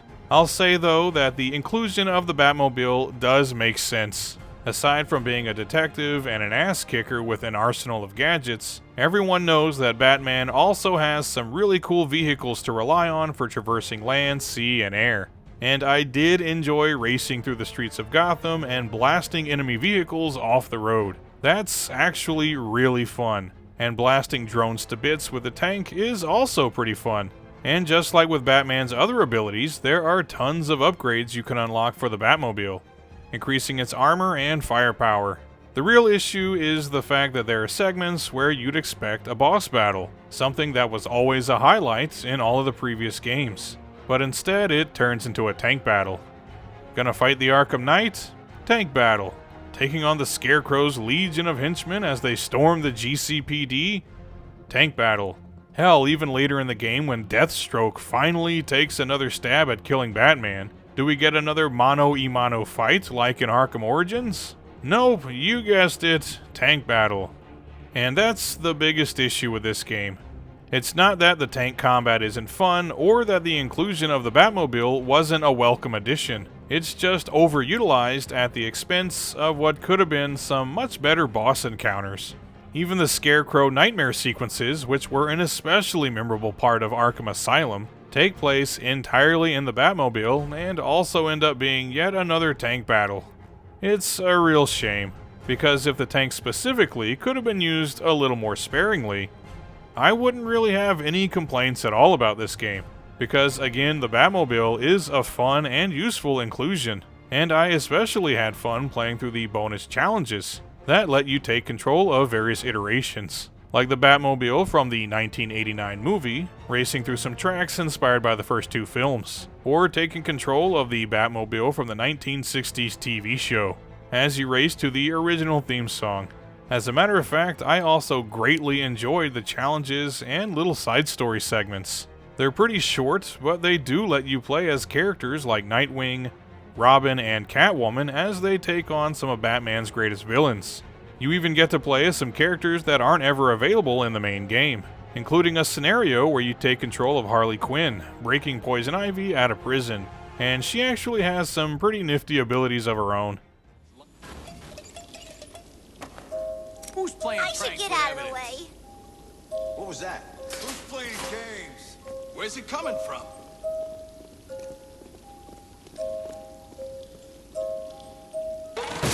I must say, I'm impressed by the way you handled yourself back there. I could really use a girl like you in my organization. Not interested. There's another great sequence that takes place before the events of Arkham Asylum, and has you teaming up Batgirl and Robin as they attempt to save Commissioner Gordon and a bunch of other hostages from the Joker, who has taken them all to his hideout situated on an abandoned oil rig. And this segment actually features the best boss battle in the game, as Batgirl and Robin take on the Joker and Harley Quinn backed up by a legion of henchmen. And I especially enjoyed this scenario, but I must say, my favorite of these is definitely the Red Hood, who's kinda like a cross between Batman and the Punisher. He fights more like Batman does, being a previous Robin and all, but he has no qualms at all about killing.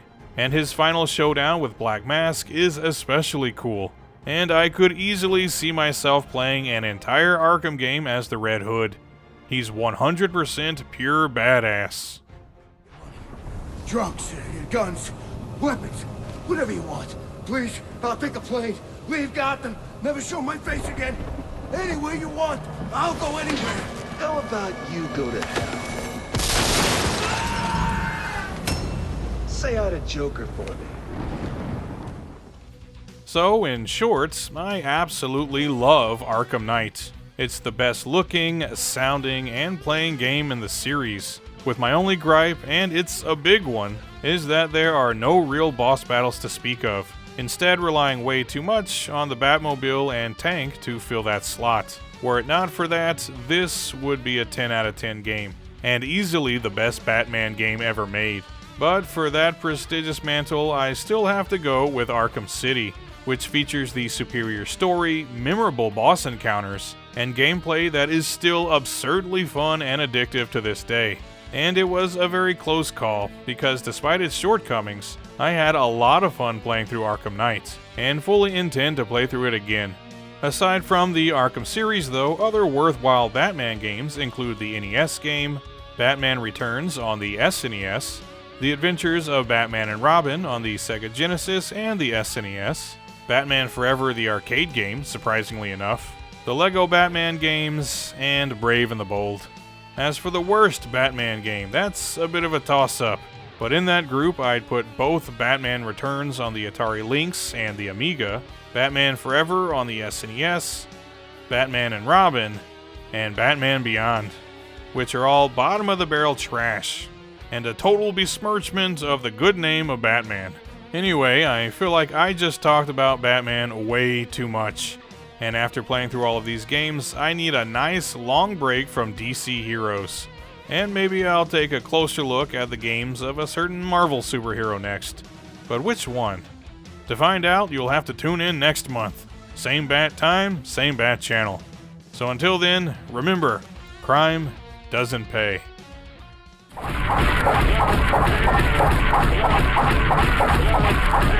Yeah.